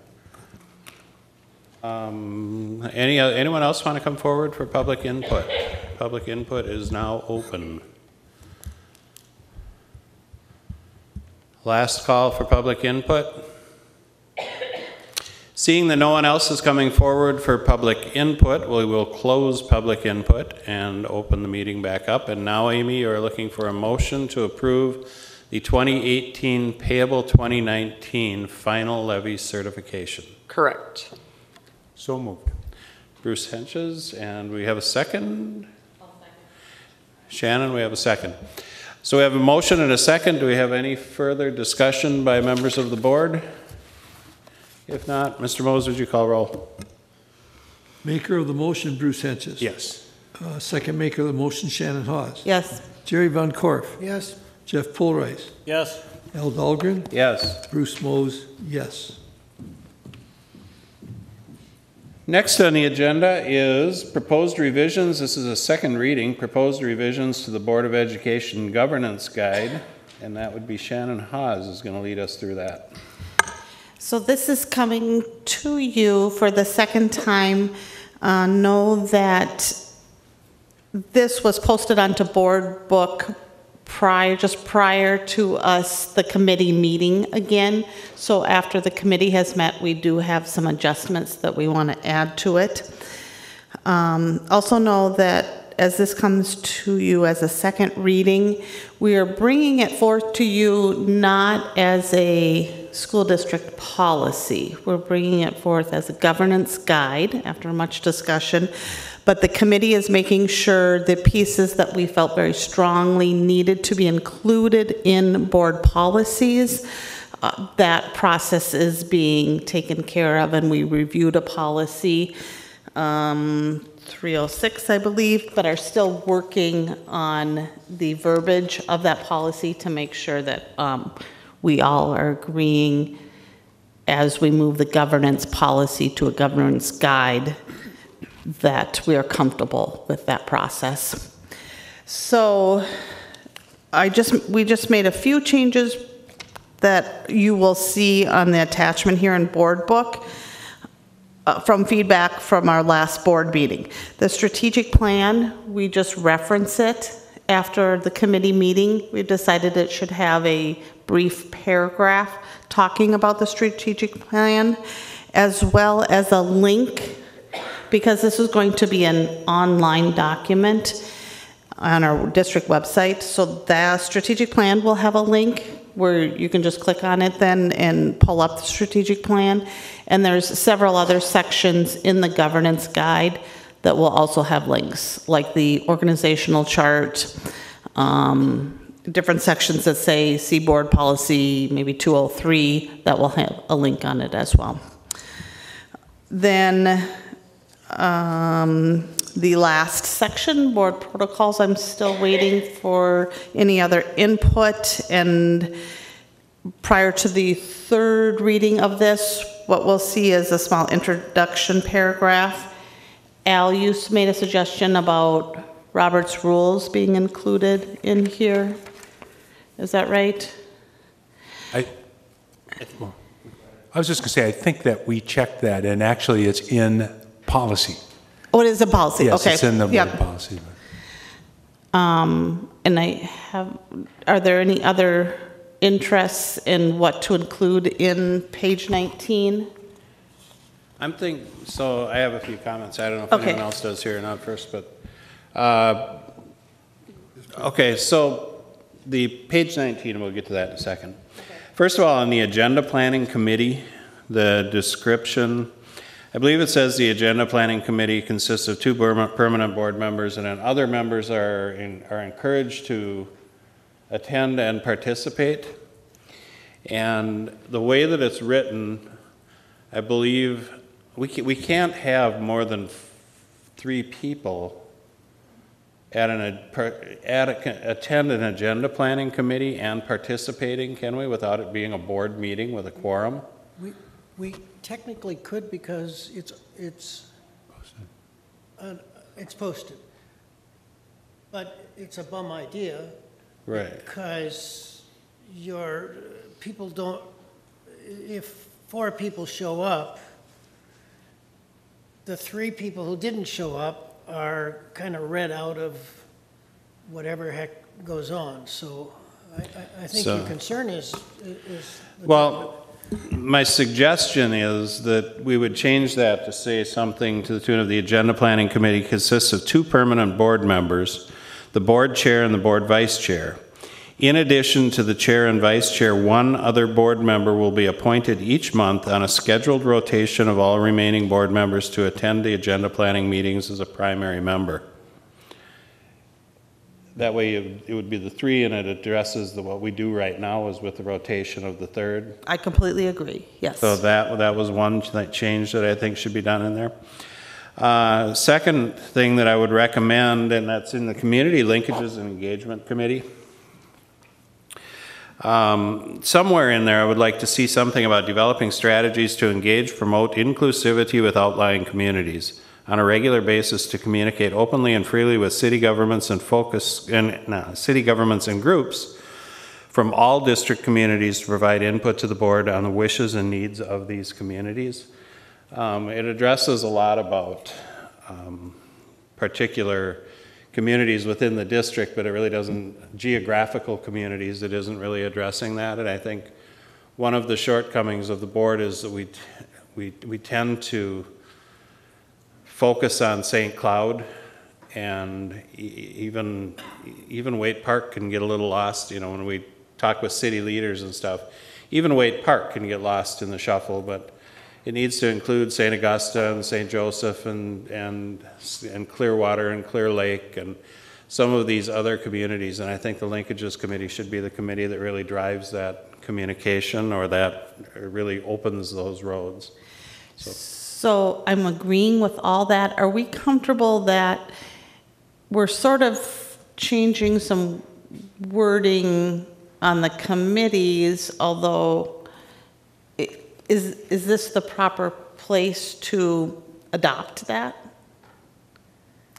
So I'm agreeing with what you're saying. I'm just... So your point is, 2 years ago, I believe now, we reviewed all of the committees and updated their descriptions. So you're asking, are we now going to update them here. There was a as significant part amount of this. update done in this to the linkages had half of it was crossed out and rewritten. Well, actually, I got those from Mary. Right, that was apparently the changes that were made 2 years ago, never incorporated into the document, though, that was online. So as we started to look it over, we said that must be someplace, and sure enough, it was on Mary Kusterman's computer, fortunately for us, and so we had the changes that had been recommended. So those were crossed out 2 years ago. Okay. And then Shannon, I guess, brought them forward into the document with the crossed out parts.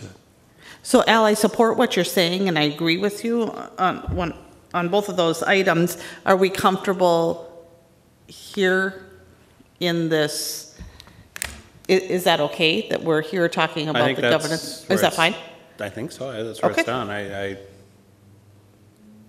mean, yeah, we're I mean, at a they're board not- meeting, we're at a full board meeting, so Okay, everyone has. neither one of those things that you've brought forth are new conversations or new ideas. They're both. Right. So what I'm doing here is I'm giving a suggestion to the agenda, or to the linkages. I'm giving a suggestion to the Board Development Committee to take these back. I've got them written down here. Yes. Take them back and have a discussion at your next meeting before you bring the third reading. Yes. Then, just a second here. Yep. The timing is going to be a little bit off there.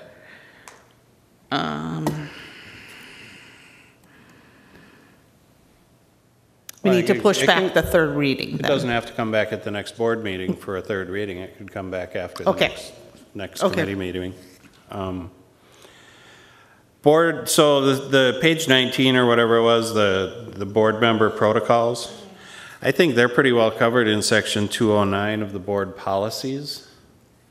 If you go to the actual board policies, section 209 has got about 2 or 3 pages of things the board members should and should not do, and I'd really take a look at that and maybe just do a reference there. And there I lost you, I apologize.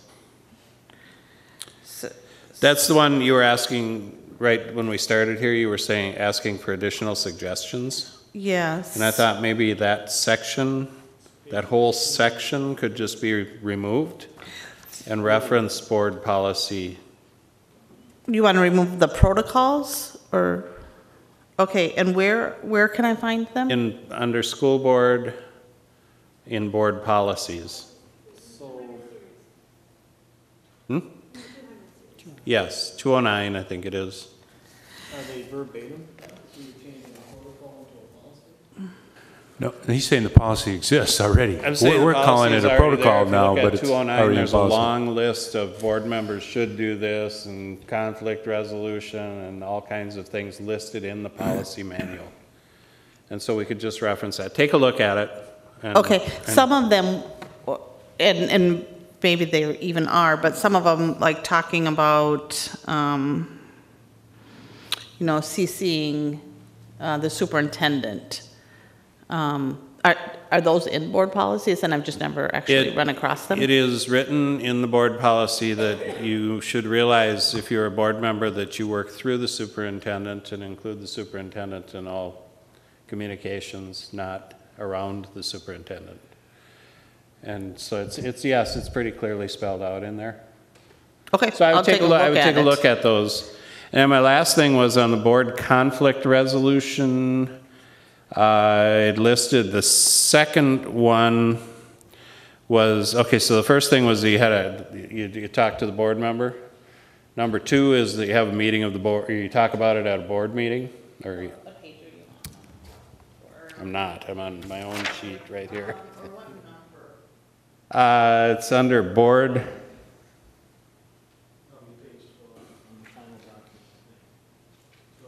It says board conflict resolution, and then there's 4. So we read those to me, Jeff, if you've got it pulled up.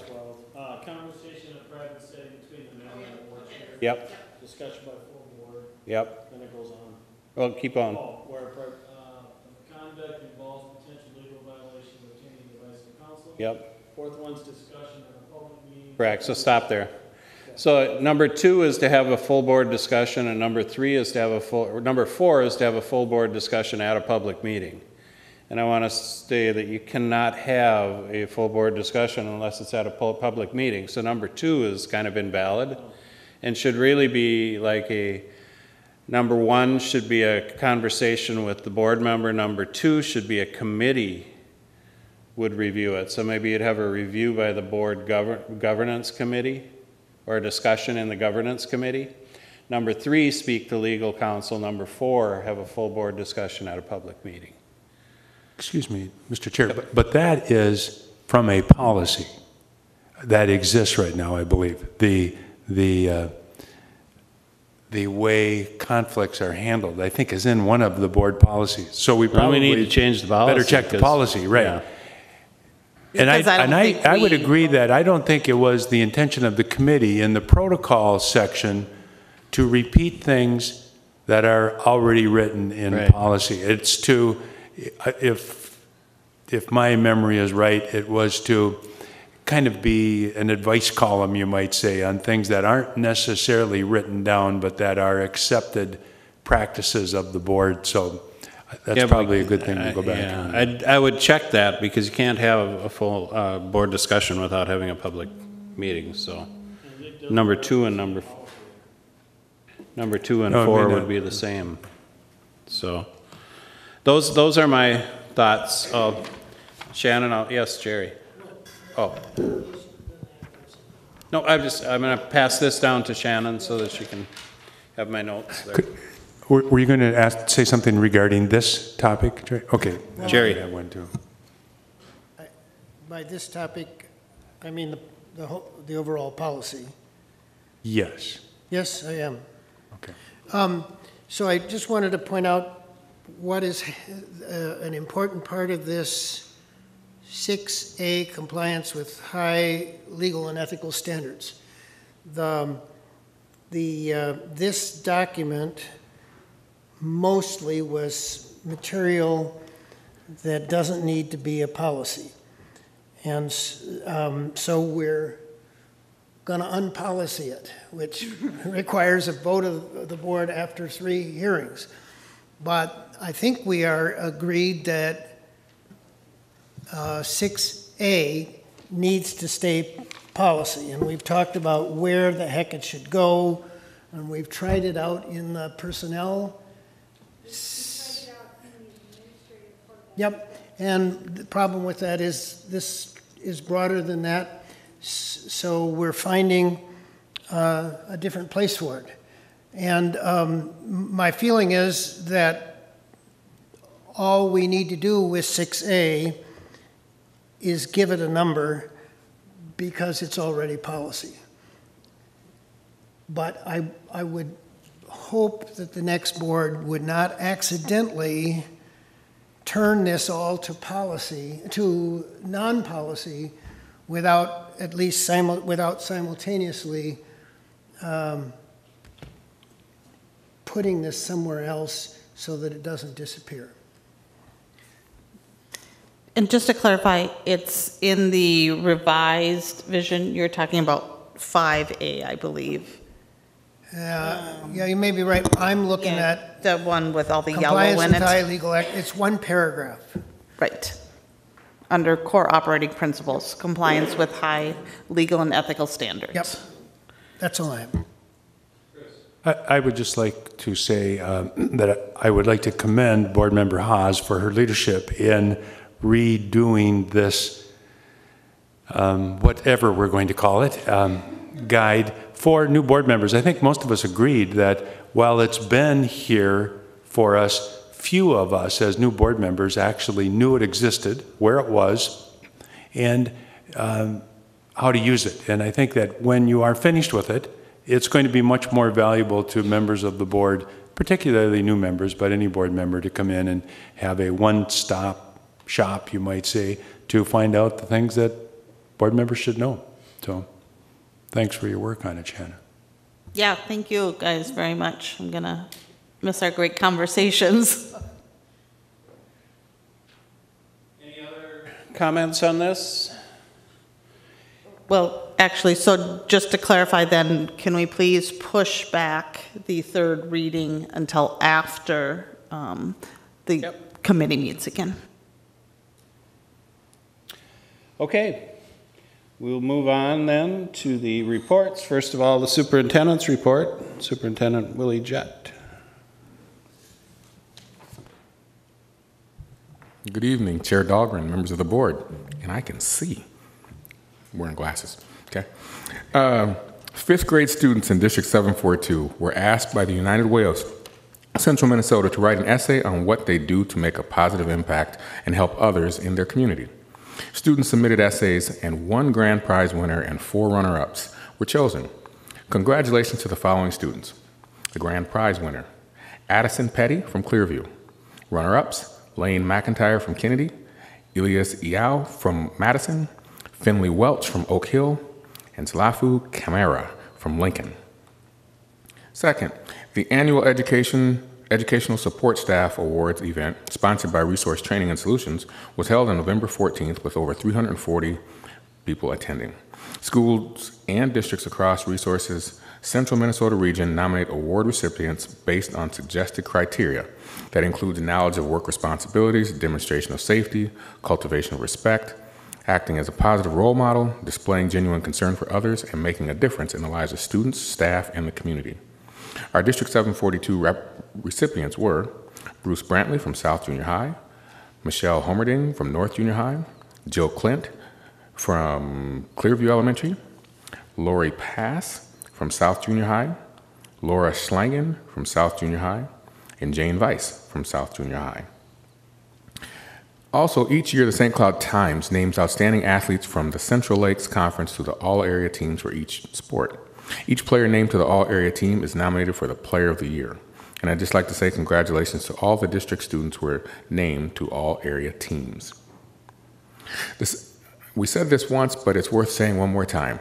The St. Cloud Area Thunder Adapted Soccer Team are state champions. The Thunder beat South Washington County in the state championship game 3-0 in Stillwater. The St. Cloud Area Thunder were welcomed home with a police and fire department escort. Congratulations to Coach Bakken and all the players and other coaches. And lastly, I would like to wish everyone in attendance and who is watching attentively on the air and everyone else in the District 742 community a wonderful holiday season. And that concludes my superintendent's report. Thank you, Willie. Next would be Board Development, Policy, and Governance. Shannon Hawes. So we met this past Tuesday, December 18th. We reviewed the governance guide as well as looking at 2 policies, Policy 306 and 616 that will be coming forward next month. And I had my last morning with Jerry and Bruce Henches, and I'll miss them very much. So it was a great time. Thank you, guys. And can I say what great work has been done on Policy 616. It's a very important part of our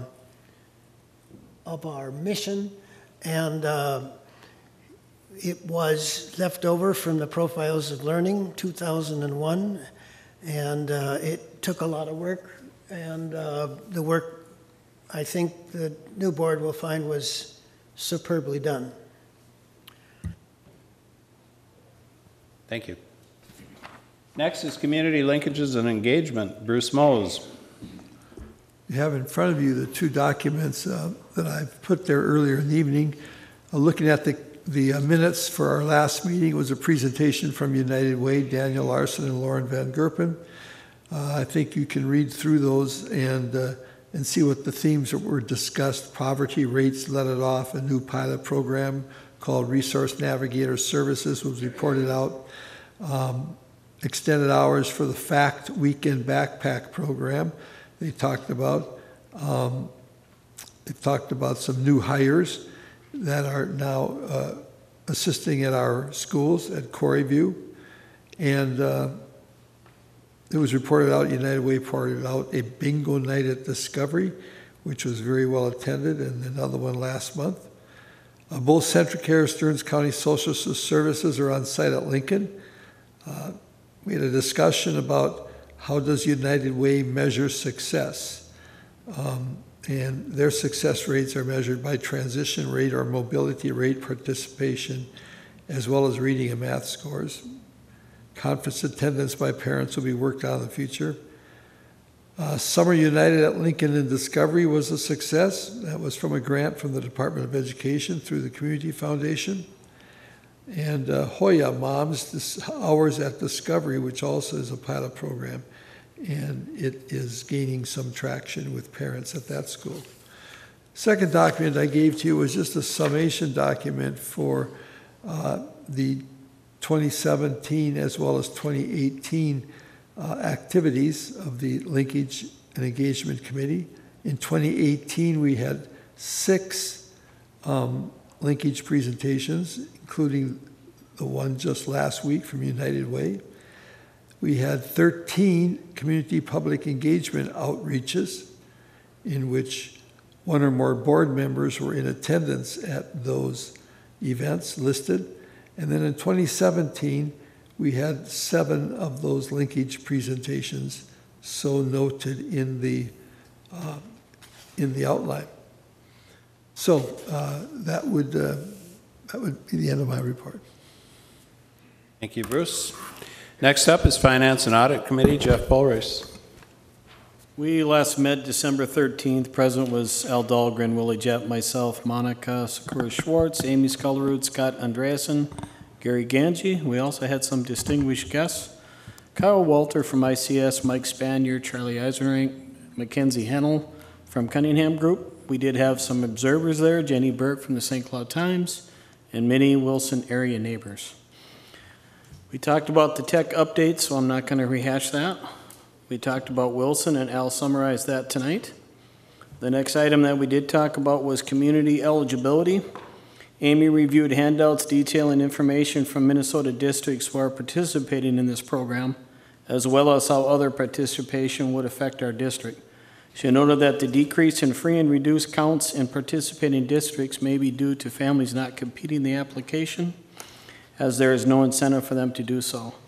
The estimated cost for our district for district-wide participation would be roughly $715,000. Next, we talked about the TIES update.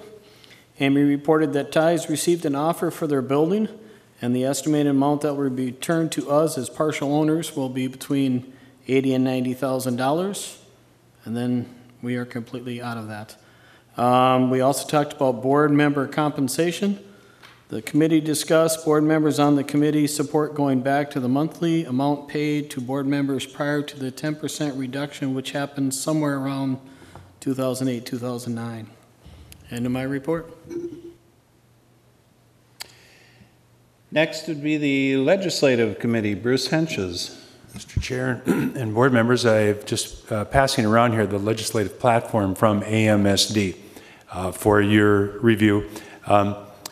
Scott brought them with him today. They're hot off the press. I think we're probably the first people to have them in our hands. But I would just really emphasize the importance of keeping a connection with AMSD. Scott and his staff do such a marvelous job and have such a good relationship with folks at the Capitol that it's good for us to keep our connections with them. One of the things that's serving on that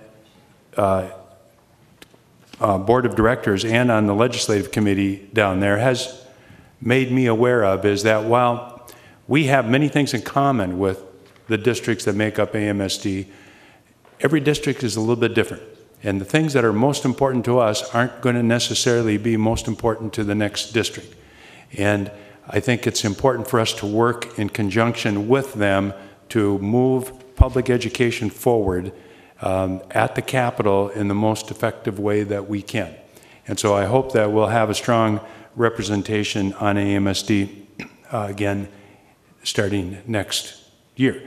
The other thing I would say is I'd want to thank the board for your gracious hosting of the event prior to our meeting today. I know that Scott Kroonquist really appreciated it, and I believe that Representative O'Driscoll did also.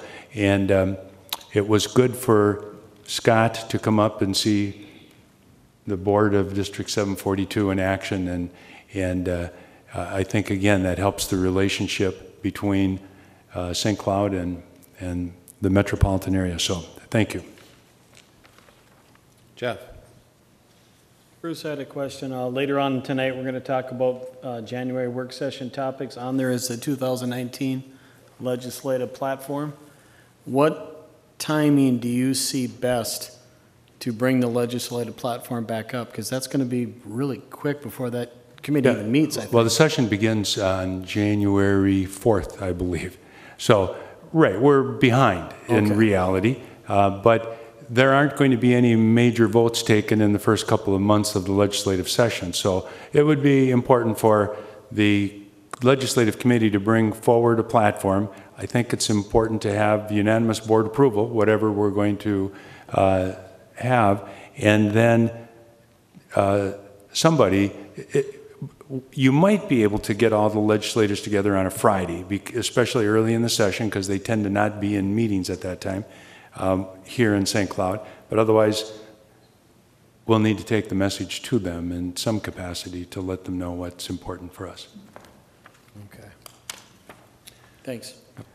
So next is the Personnel and Negotiations Committee, which is Monica Segura Schwartz, and she is not here tonight. I don't know if she made any arrangements with Jerry or Bruce. Do you have any recollection of the last meeting that you would like to share? Tracy?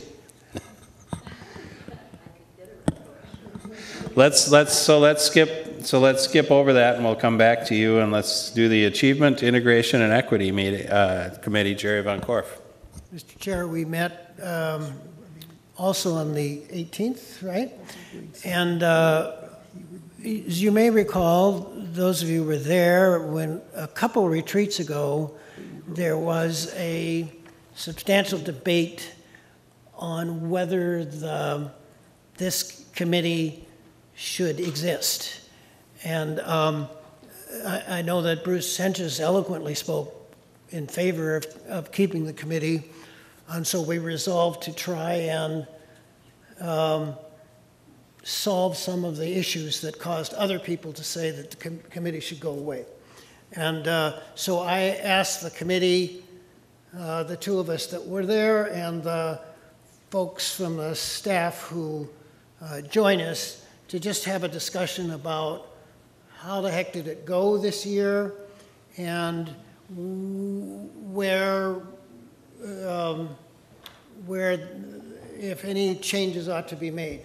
And I think the general consensus, and I don't think that the staff was humoring us, that the committee is working productively, and they especially mentioned the ability to dive into tough issues about education in a way that allows people to say things that they maybe haven't thought through, and not have to worry about whether they're saying something that people wouldn't understand publicly, and that also, so people can say, well, what about this, and why aren't we doing that, without worrying about how it's phrased, and then that the committee has served to give them an opportunity to try out the presentation that they're going to give to the board and get some feedback. And we've been trying to say, you know what, we think the board would really want to see this, or we can't understand that. And then they come, so that by the time they've come here, they've got a stronger presentation. There was, and certainly the focus of the committee on education quality, education statistics, so it has dramatically increased since the time that we talked about abolishing the committee. And I think the general sense is that's been a good thing. There was a concern that maybe the committee needs to put the equity part a little more on the agenda. I think that is likely to happen most of all if Sebastian and the superintendent or the curriculum folks help us put it there. One of the problems that we had that people felt that was not productive is that the committee started talking about those issues, but kind of philosophically, what is the definition of this? How do we feel about that? And I think that we can get equity better on the agenda if something, if it is brought to the committee with some preparation and intentional, and also the committee is involved in helping to select that issue. But by and large, hopefully when the new committee comes, they'll say the same thing to the new committee that they said to the old. And I trust that's true, because I think that the staff's been really open and thoughtful with the committee. So I think the sense is keep the committee going and try whatever course corrections are necessary. Mr. Chair, could I just make a comment? Just to say that I think that the other parts of that committee assignment may come this year, both equity and integration, depending upon how the Cruz-Guzman case plays out and how the Von Korf, if I may call it, case plays out and moves forward in the future. I think that could become a very important committee for the district. My prediction is virtually no chance that the Cruz-Guzman litigation is going to result in anything that impacts us, but I could be dead wrong. My prediction is if the NAACP litigation bears fruit, the board is going to have lots of fun working with the superintendent figuring out how to spend $12 million.